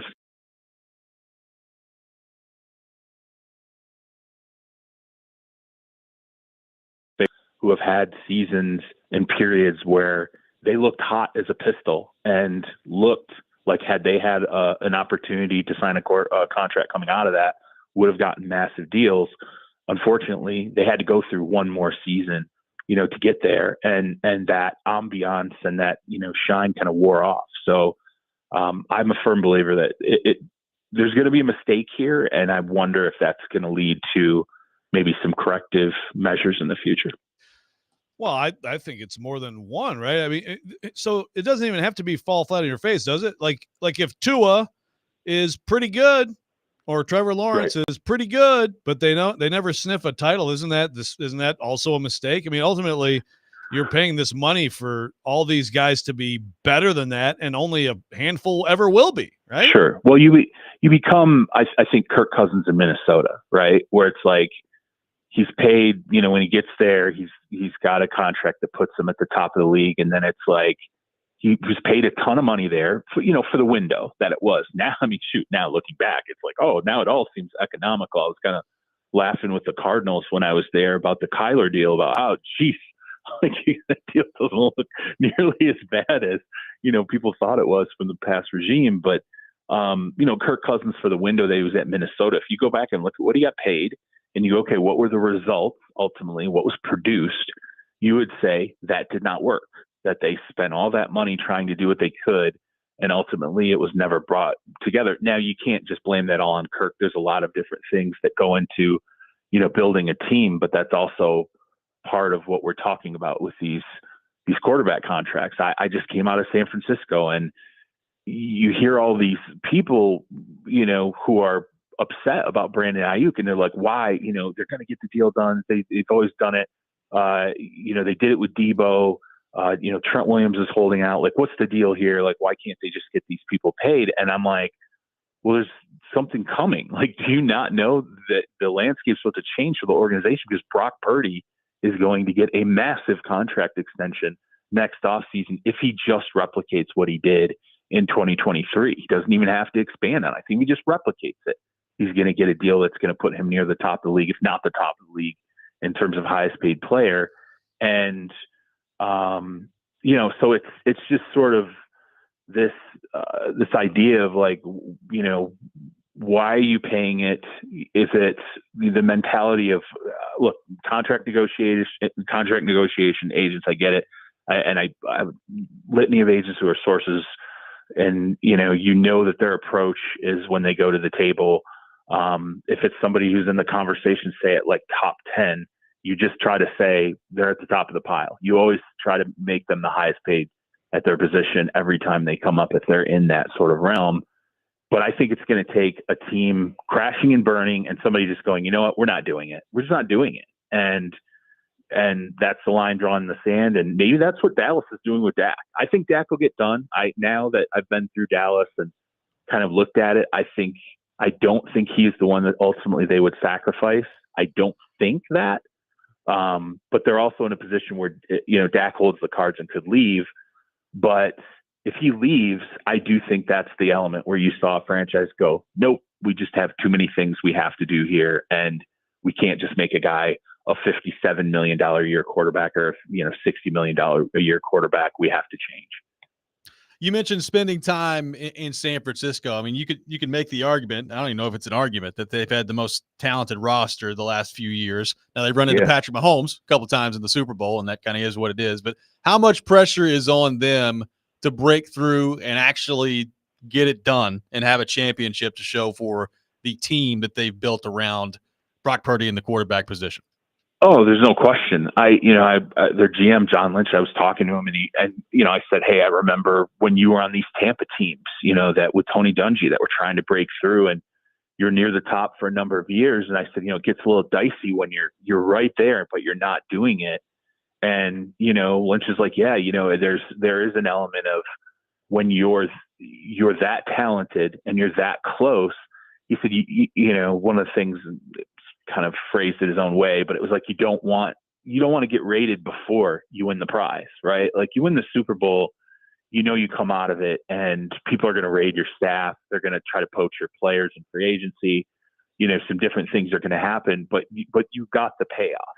You did the thing that now you pay the price for on the other side. You don't want to pay the price before you win the thing.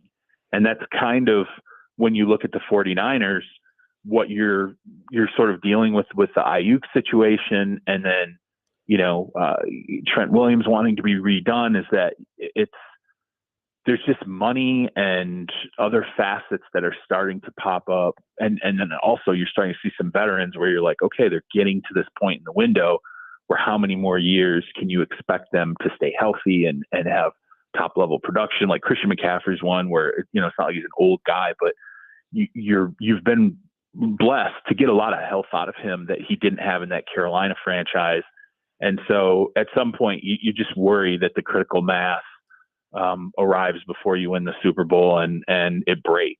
And so far that hasn't happened with the 49ers. And I think, when I came out of there, the practice I was at, Purdy threw 4 interceptions.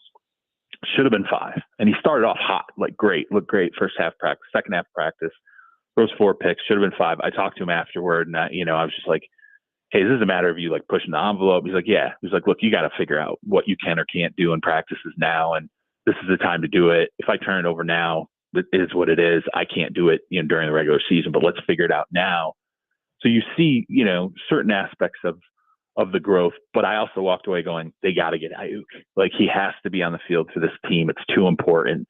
Ricky Pearsall, the rookie that they drafted in the first round, you can see like he's super fun, highly tuned. Like, it's funny, somebody mentioned like, is he like a Ferrari, where you're like always worried about, he's fast and he's sleek and it's a lot of fun to watch him, but are you always worried about a soft tissue injury or, little things always, nagging at him, which he's already had there. They need Ayuk now. The window's now. This year's now. And in a way, I almost looked at the 49ers like I looked at the Cowboys last year, where it was like everything's come together. Dak's having almost an MVP season. It's right there. Every player is playing at a top level. They absolutely got to get this together. They didn't. And now what are you looking at with Dallas? Everybody's saying, I went through there and I get it, and it's going to continue to come out of there. Like, the idea that this is it in Dallas. Like, if this doesn't work, if this is the payoff isn't this year, everything could change. Quarterback, coach, all kinds of things could be different next year. And I don't want to say that's where the 49ers are at right now, but Trent Williams isn't going to be there forever. And, McCaffrey's health, who knows if that lasts forever, and maybe Ayuk stays or doesn't. Deebo Samuel's another guy who's well into his prime and plays a very physical, style of ball. So there's a lot up in the air, I think, for the 49ers right now. And I think that pressure that you talk about, a lot of it's going to be on Purdy's shoulders, because he's the one who I think could really be that sort of the finisher that ends up giving them the Super Bowl. So I'm really enjoying your little notepads on Twitter, Charles. Oh, I see. What's great about this? You'll enjoy this. Like, I always go through, and I do every camp I go through. I used to do, I just on Twitter X, I do here's all these things I'm seeing, and it would just be a different tweet every time, and it'd be a thread or whatever. And so I said, well, they're like, can you do that? Let's figure out a way to do that and put it on the site or whatever. And so they come up with this idea of a notebook, and it's like this new idea. It's like, oh, this is a new idea. I'm like, this is not a new idea. Like, we did this like 15 years ago. I'm like, we keep doing these things over. I'm like, all I need to do is think back 20 years ago and reintroduce that idea that we had. You should start a blog. How about a blog? I You would, ever heard of a blog? Absolutely.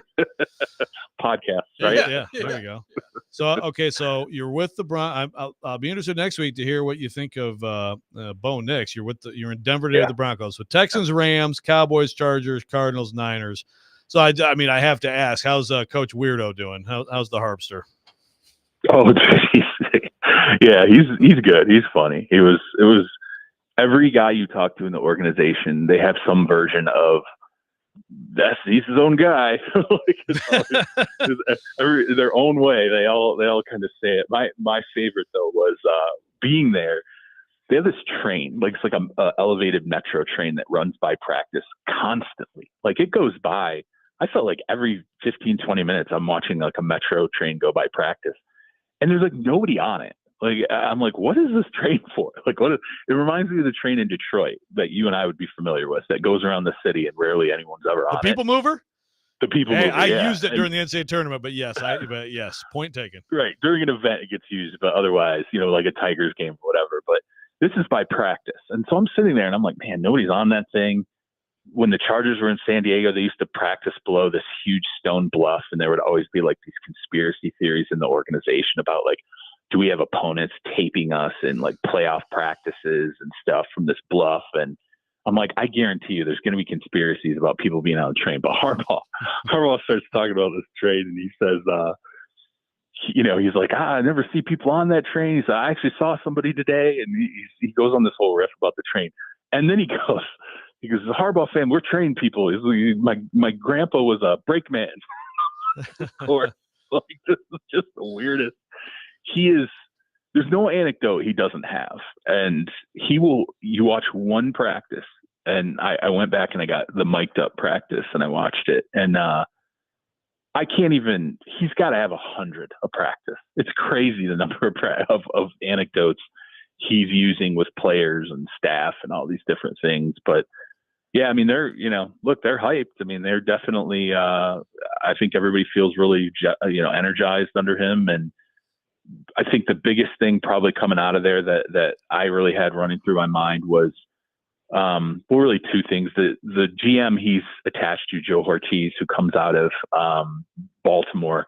The two remind me a lot of when Pete Carroll and John Schneider got together in Seattle, because Pete's, we always laugh about the whole chewing 100 pieces of gum and like being crazy and this like all exuberant, taking his shirt off, doing crazy stuff.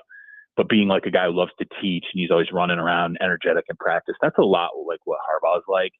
And then Schneider came from sort of a Green Bay, he had worked under Ron Wolf, he had worked under Ted Thompson, this idea of being a builder. Let's build from inside. When we get to the Super Bowl, you look at our roster, 90% of it will be drafted. It's all going to be draft and build. They're very similar in terms of, those ways. Not a perfect one for one, but it does remind me a lot of what Seattle put together. And then the other thing, I think Harbaugh is going to be able to impart on Justin Herbert as he gets older, how he leads and how he demands from teammates. That's a big topic of conversation constantly around the Chargers. How does Herbert lead? Just pulling stuff out of teammates. And I think he'll get there. He reminds me a little of Matt Ryan. Like when Matt Ryan came in with the Falcons, you were kind of like, geez, I don't know. He seems is he really, going to be commanding enough with guys? And as he got older, though, yeah, you would hear stories where it's like, no, he has no problems with that. I think Herbert will get there. I just don't think he's there now. So, okay, this brings me to a quick micro question for you on this, just because it just came to mind as you're talking about the Chargers, and it relates to the Titans, because a guy who has been definitely flashing here, and everybody has known all along he's had a lot of talent, Kenneth Murray, an inside linebacker. And I'm just wondering if you had any, because a lot of the talk is the scheme, the scheme there didn't fit him, then maybe the scheme here fits him, but have you come across anything like that with him? Any conversations or any knowledge on Murray, what happened there with the Chargers? I haven't, and it was surprising that I think, honestly, I really truly believe this. I think a lot of it was just they found themselves in a cap crunch and they had to make a bunch of decisions. And I think that was why when I went in, I was like, man, a lot of talent went out the door, and Murray was one of those guys where I'm like, geez, like it's a little surprising. But yeah, I mean, like, we had wide receivers, obviously, were the big ones, Mike Williams and Keenan Allen. Murray was a big one. But if you go down the list, Austin Eckler, they really, a lot of guys, from that roster last year, they had to move on from. But I do think it was, part of it was just cap, where they wanted to go. I don't know how much it had to do with scheme with Murray. I hadn't heard anything that they felt like he was just kind of an underwhelming player there, right? Just compared to the expectations coming out of Oklahoma. Compared to the expectations, right? That's exactly right. Yeah, I mean, it's like you said. I mean, anytime a guy's highly drafted, comes to the table, you expect a ton out of him. They were very excited about him when he got in there, and obviously never really turned the corner, and so maybe that's part of it, but.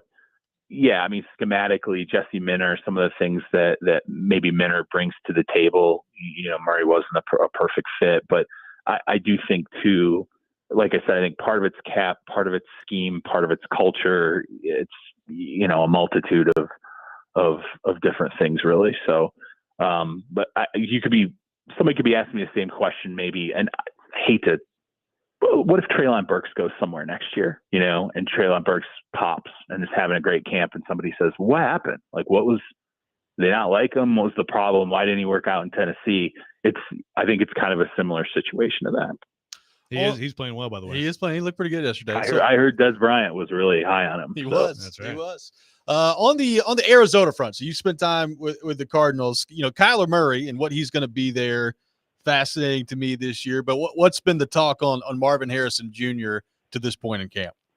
Oh, I was talking to their OC Drew Petzing, and he said two things that just absolutely stuck out. He was like, "You literally don't have to tell him anything." He's like, "You don't tell him anything. He just does what he's supposed to do. Everything that he's supposed to do. You never it's like I never find myself having to tell him, hey, you're not doing this, you're not doing that. And then he said it. He said the second Harrison walked in, it was like a 5 to 10 year veteran like mentality, like the way he went about his business, how he does things. He said Harrison's quiet.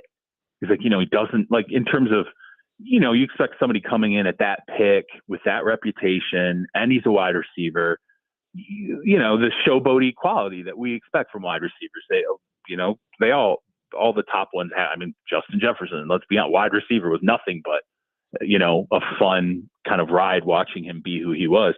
Harrison Jr. has not been like that at all. Like, he's just completely understated, goes about his deal. And when you watch him out there, like watching him in practice, it's just so still. There's such a stillness to him. Everything that he does when you watch him on the field, he looks almost like what Pet Singh was saying. It looks like he's been there forever. And he kind of said something interesting. It was funny.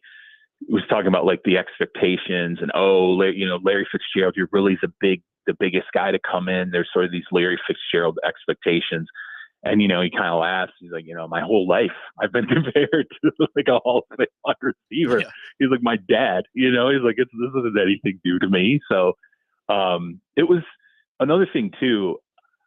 It was the first time, like when you talk to him expansively for the first time, it's shocking just how it's just not what you expect. Like, he's just everything about him is just so much more muted than you would expect, so much more calm and thought out, and just the way he does it's just weird. I'm not used to it at all, and I struggle to think of the last receiver who's come in who just seems like he's been there forever. You know how when we talk to veterans long enough, after a while they become a little boring to us, where it's like, oh my God, like this guy knows everything. He always says the things he's supposed to say, or there's a little bit of like pre-programming that has been there from the years and years of doing it. Oh yeah. He feels like he's like that now. It's weird to be like that and know how young the kid is. I feel like I don't know, you tell me. I just feel like there's just been more of that in general with like top athletes in the last few years. I mean, it could be. We watched the Hard Knocks in season thing, which, by the way, a lot of teams talking about that, and I don't think that any team thinks it's reflected well on the Giants. There's a lot of like kind of like responses when you sort of bring it up with other teams. But when Joe Shane got coached up, going out before the combine, I think, there's a ton of that now happens not only with kids, but it doesn't start now. Like, I think they're doing that in college. They're doing it in some respects, even in high school. And so now you're starting to see that filtered out, where there's just more of they know what they're supposed to answer. They know how they're supposed to say it. Some guys follow it and just sort of do it to a T. And that's really what we get. And then other guys, I think it's more of sort of the traditional thing that we're used to over the decades of guys, just being who they are and letting it fly. But yeah, it can be boring. I hate to say it. I was kind of like, man, Harrison's kind of a boring person to talk to. I'm like, you're so excited to go and watch him, and he's fun to watch on the field. But then you're kind of like, yeah, I don't know. Like, this isn't the most exciting conversation I've had with a guy. And then you think of Marvin Harrison, his dad. Yeah, he was pretty quiet too, right? Oh my God, yeah. It was just like, wow, this is really, really similar. And that's probably the only thing when you look at the two people that's similar, is because he does not look like his dad at all. He's like, not thin, like tall, just big. Everything about him does not scream his dad, except for when he opens his mouth. Charles Robinson, our guest here on Robby and Rexrode, joins us every Thursday morning at 8:00 on the program. Charles, thanks as always, man. Appreciate you taking time to be with us, and have fun in Denver. We'll talk to you next week. I appreciate it, guys. I want you to know, right before I came on, I did my 24-hour check-in with Southwest. Wow. It felt good, didn't it? Yeah. I got the A22. I was psyched. Nailed that it. Is strong. Like 16 is the best you can possibly do. That is strong. Wow. The design seating thing is not going to work. I'm just going to go ahead on the record and say that now, that all the business class passengers that I know in my life are not like, oh, I'm totally going to fly Southwest now. Yeah. Just don't see it happening. So frustrating. Can't wait to see Rexrode fight somebody in the airport. It's going to be great. All right, guys. Thank you, Charles. I'll talk to you later. Charles Robinson, our guest on Robby and Rexrode. We'll react to what Charles had to say there. Take your thoughts. 615-737-1025. Robby and Rexrode, 1025-1063, the game.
My question to you guys is this, and I truly believe this. All these massive deals that are being done by quarterbacks, one of these is going to be a huge mistake. I just don't know which one. But we know it's going to happen, right? They're not all going to be justified. You can't sit here and go, every single quarterback who's making 50+ million a season is actually going to justify that. No. Someone, maybe more than one person, is going to fall flat on their face. They're going to regress. They're going to hit a wall. Coordinators are going to figure them out. And that's going to change things. I can remember all the years I've covered the league, there have been different quarterbacks who have had seasons and periods where they looked hot as a pistol and looked like had they had an opportunity to sign a contract coming out of that, would have gotten massive deals. Unfortunately, they had to go through one more season, to get there. And that ambiance and that, shine kind of wore off. That's Charles Robinson with us discussing the latest quarterback deals. Tua, Jordan Love, Trevor Lawrence earlier this summer. I am interested to see how that goes because he's right. I mean, the odds that all of these contracts will work out when you get paid that much money are really low. Like we're going to look back a year or two from now and we're going to look at one of these deals and say, good gracious. I mean, it's Daniel Jones all over again. They're stuck paying this guy a lot of money, and maybe he's decent, good, but he's not great, and that's what you're paying him to be. I am interested to see if that eventually ever affects the way that teams view paying these guys, or if it's just going to be more of the same of, well, the cap keeps going up, the quarterback's the most important position, and if they show you just enough, you're going to have to pay them. Yeah, that's kind of how I mean, Charles is talking about a potential course correction. I'd be surprised if that's the case. You never know what might happen, but I think it's what you just said at the end there. It's like when it comes down to it, what are you going to do? You're going to keep, if you have a somewhat known valuable commodity, you're going to pay to keep that commodity as opposed to going out there and striking out left and right as teams can do, trying to find the next one. But it's also how you define it. Like, I think Charles is talking about guys just total, like you just like the Daniel Jones thing. That's obvious. But if you're the Vikings, do the Vikings consider the contracts they gave Kirk Cousins mistakes? I mean, he was very good for this. He's one of the best parts of their team. They didn't win championships. You could argue that doing something different maybe helps them do other things with their roster. I think it's that they made other mistakes. I think he's good enough, but he hasn't done it. He hasn't proven that he is good enough to make a run in the postseason. So is that an example of a huge, I mean, the obvious mistake would be like a Daniel Jones or, some of these just complete fall in your face things, but right. Like is the standard, like, is it championship or bust? Because that's a pretty lofty champion. Right? That's a pretty lofty standard, right? I mean, but that's why you're paying these guys. It is. But like you tell me, like Phillip Rivers never sniffed a championship. We would all agree Phillip Rivers is a pretty good quarterback. Yeah. So we'd agree that Kirk Cousins is a good quarterback. Right. Like if he got one of these deals, like would you say, let's say Phillip Rivers made $55 million per year. In his prime, but never had the same exact career. Is that worth it? Well, I think not? I'd pay it. Yeah. I mean, obviously, I guess if I knew the outcome from a team perspective, I wouldn't. But like knowing what he is as a player, I would pay it, and then I would try to be better around him. Now he had some bad moments. Some death in the picks playoffs. in there. He did. He had some bad moments in the playoffs, but yeah, I mean, I think I would. So. When it comes down to it, I think the way I'm looking at it, most of these deals are going to end up being failures. It's only a success to me if you win a championship with someone, or at least like getting to a Super Bowl. But then again, I mean, Rex Grossman got to a Super Bowl. Yep. God, what a time that was! Insane. What a world. Lenny on the text line says everything should be based upon the best player at that position, and obviously that's Mahomes. No one should ever make as much as he does until they get better than him. This is from Lenny on the text. That's not capitalism. That's just not how free markets work. I mean, I hear what you're saying. Like, yes, I like the idea of Patrick Mahomes having a contract in which he automatically gets bumped over every quarterback contract as they're signed in real time. That'd be problematic for the cap people with the Chiefs. It would be. Cap. I'm glad Charles brought up the cap, by the way. But No, when it comes down to it, it's just if you're next up, you're next up. You're going to go, if you're like Charles said, if you're in that realm, you will be number one for a minute. I got a text that says, why is it assumed that the next guy should always get the most money? Couldn't it be a situation of we think you're good, but we don't think you're as good as the last guy? Just from an unnamed texter. Because the money keeps going up. So it just time doesn't stand still. The money doesn't stand still. It keeps rising. So if everything keeps rising, then whoever's up next gets the bump. Right? I mean, technically, I guess we saw that. Like Tua is not getting as much money per year as Lawrence did. Yeah. Yeah. Well, that's true. Is, there is some like, okay, let's be real about who you are in here. Now, but even that is a pretty good deal. He did get $100,000 more per year than Jared Goff. Good for him. Got to make sure. Jared Goff's making $53 million a year. I would like 53.1, please. Thank you. Amazing. Like we got Tua and Goff in a situation like that, But yeah, it's just if you're close, then you're probably going to be get number one spot for a while, or you're going to get close to it. Is there a team with more pressure on them than San Francisco heading into this year? Like I brought it up. They pretty clearly, to me, had the best roster, at least the last 2 years. You could probably make the case, at different times, maybe beyond that. But they have not. I mean, they've been to 2 Super Bowls. They ran into Mahomes both times and lost them both. So it's not like there's been no success.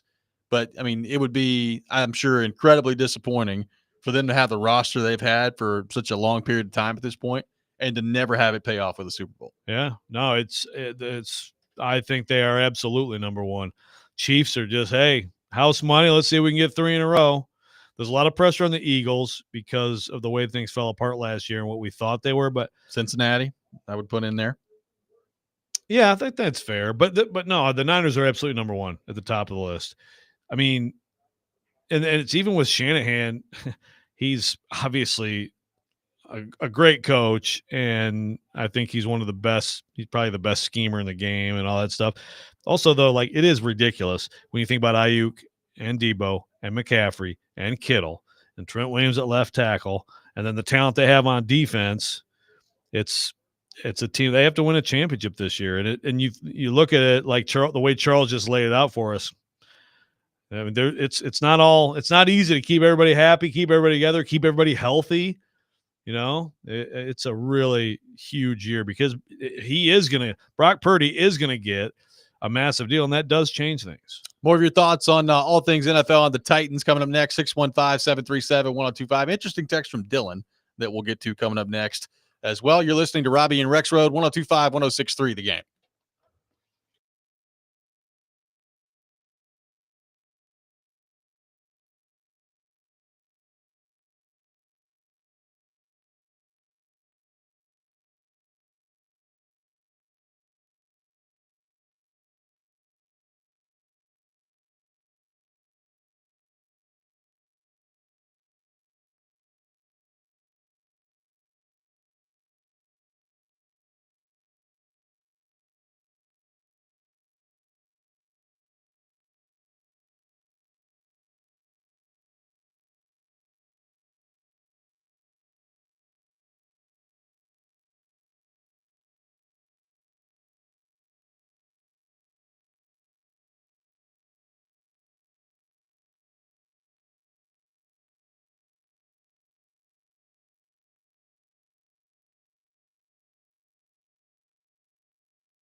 Welcome back in, Robby and Rexrode, 102.5, 106.3 The Game. Robbie Stanley, Joe Rexrode, Nick Keyser here with you on this Thursday morning.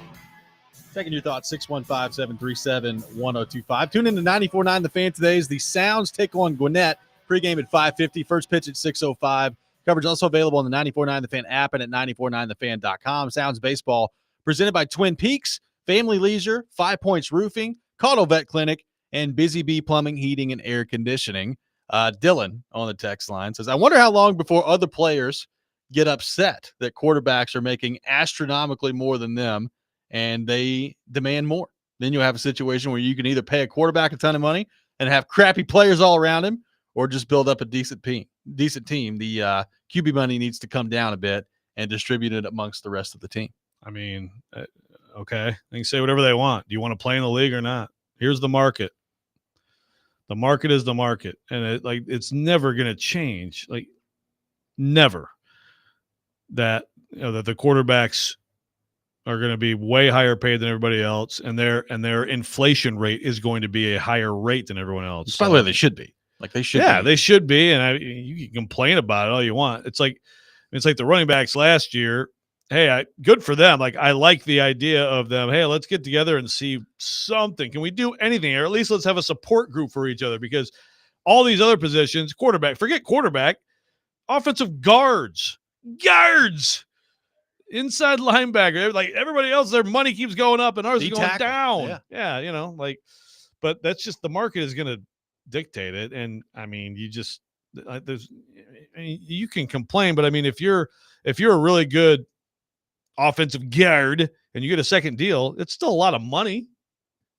Matt from Camden says, you just mentioned Purdy getting a huge payday. Do you think the 49ers have to pay him top money to keep him? I just don't know what the market for him looks like outside of San Francisco. I think if he went somewhere else, he could be very mediocre. It's from Matt from Camden. So Matt, it's a fair question. And I do think there are some teams out there who would feel like you do, be like, yeah, He's benefits from other stuff. No thanks. But the market, like, I promise you, there are other teams that pay him, and the 49ers will pay him. If he plays like this, if he doesn't become a big issue, I think Charles is exactly right. If he basically replicates what he's been doing, they'll pay him. They will. I would love to know if, you gave Kyle Shanahan some truth serum and you went down the list of some of these quarterbacks that have been paid recently. How far down the list would you have to go where he would say, no, I'd take Purdy over that guy? I hear you, but you know what? Let's also remember, I mean, a lot of his reputation, like a big amount of pressure was staked on Trey Lance and what they did to get him. And he was just like, nope, there's my guy. I mean, I think they feel Purdy's pretty good about Purdy. Purdy is good. Purdy's good. Yes. Is Purdy better than Tua? Is Purdy better than Jordan Love? Is Purdy better than Trevor Lawrence? That's what I'm saying. Like, I would love to know how far down the list you'd have to go where Kyle Shanahan would be like, yep, I'll take Purdy over him. But look, and also sometimes it is what you do and what this particular quarterback does. Maybe some of those guys in a vacuum, without system to consider and everything. Yeah, like they're definitely more talented than him, right? But maybe he like in his mind, he's perfect for what we do. I mean, I think there is definitely like some Kirk Cousins to Brock Purdy. Look, I think he's been good. Now, he does have incredible conditions around him. Incredible. He's got a great line. He's got McCaffrey, who's the most versatile back in the game, Kittle, Debo, Ayuk. Like, the conditions have been incredible. It's insane. And then you factor in the play caller as well, who's also very, very good. So I hear what Matt is saying of, like, would he be anywhere near as good somewhere else? I don't know. But the conditions are what the conditions are, and he clearly fits their system very well. Yep. Trevor says the QB touches the ball every play. That Karen needs to calm it down. QB hater on the text line. Tyler says, yes, Purdy is better than Lawrence, Tua, and Love. The guy is a straight dog. Okay. All right. The range of opinions on him, very interesting. Very interesting. I think he's good. He's not just totally Lenny. Purdy is pretty good. That's about right. Thank you. Oh, Dennis beat him to that, though. Dennis beat him to Purdy good. We got back-to-back Purdy good puns on the text line. Wow. What a day. Text line's rolling today. And a great Beastie Boys mock illustration from Dennis also. Yes. Love it. It's been a heck of a week. from different angles here on the program. The text line's rolling today. Good stuff. The other thing that Charles brought up that I thought was pretty interesting, the Chargers, I think Harbaugh's got a heck of a task in front of him. Obviously they have been, by all accounts, an extremely talented team the last few years that has just totally underachieved. And most of that was put on Staley. And now obviously he's out of there. And they have lost a lot of guys. Like the 2 receivers that he mentioned are gone. Eckler's gone. You've got Murray here gone. They've fortified their offensive line. We know how important the offensive line is to Jim Harbaugh. I'm really fascinated to see how they do this year with Ladd McConkey, I guess, serving as their either number 1 or number 2. It's hilarious. Have you seen, like I mentioned the For You page earlier of showing me Joe Milton stuff? The other thing it's been showing me, apparently Quentin Johnson is dropping like 7 balls a day in camp out there in Chargers camp. He cannot catch football, which is just amazing. God, he's going to get a lot, I would think, thrown at him this year. You would too. think. Yeah. Got to catch a couple of them. They're going to be a fascinating team. That's an interesting, the Pete Carroll thing is an interesting, not exactly the same, but but definitely like to get involved, get on the field and so of that. By the way, a little bit more quirky. That reminds me of Vrabel. Did we talk about Vrabel yesterday? No. Vrabel talking in Cleveland. Vrabel talked in Cleveland, and a lot of people wrote about it. Zach Jackson wrote about it. The Athletic wrote a really long piece on that. And Vrabel, kind of like Jim Schwartz talking about. Obviously, he's kind of doing the same thing for them, that in a way like Jim Schwartz did here for the Titans. My favorite quote though is David Njoku. He said, he. Oh God, I gotta find it. But I basically he's a good old fashioned coach. He said he's a great old fashioned coach. Old fashioned Mike Vrabel. Is Vrabel doing like the Raleigh Fingers thing with his mustache then too? Well, it is hilarious. Like the clips keep coming hat. out of, like the other day there was one of Vrabel like in a foot race with Jameis Winston out there on the practice field. Apparently that's every time now that Jameis and Vrabes race. What a combo, by the way. Vrabel and Jameis. Just think about what could have been had the Titans not fired Vrabel, and they did what I told them to do, which is go sign Jameis Winston as your backup instead of Mason Rudolph, purely for my entertainment purposes. It could have been a great spot in this game. I know. Yeah, the Jameis entertainment factor definitely is a big loss. But we have from afar, we have Joe Milton. We have got Joe Milton on the rise in Foxborough. That's exciting stuff, he's getting hyped up a lot. I can't wait to see him play in the preseason. A lot of former Tennessee quarterbacks I'm very interested to play in the preseason. That's the thing. Just because of some of these backup quarterbacks, there is some like high interest for me in watching some preseason football. That's why. Like I really want to watch Hendon Hooker. Who else?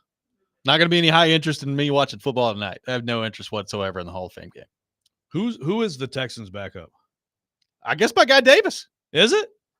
Is old giraffe neck still there? Well, for some reason I thought he moved on.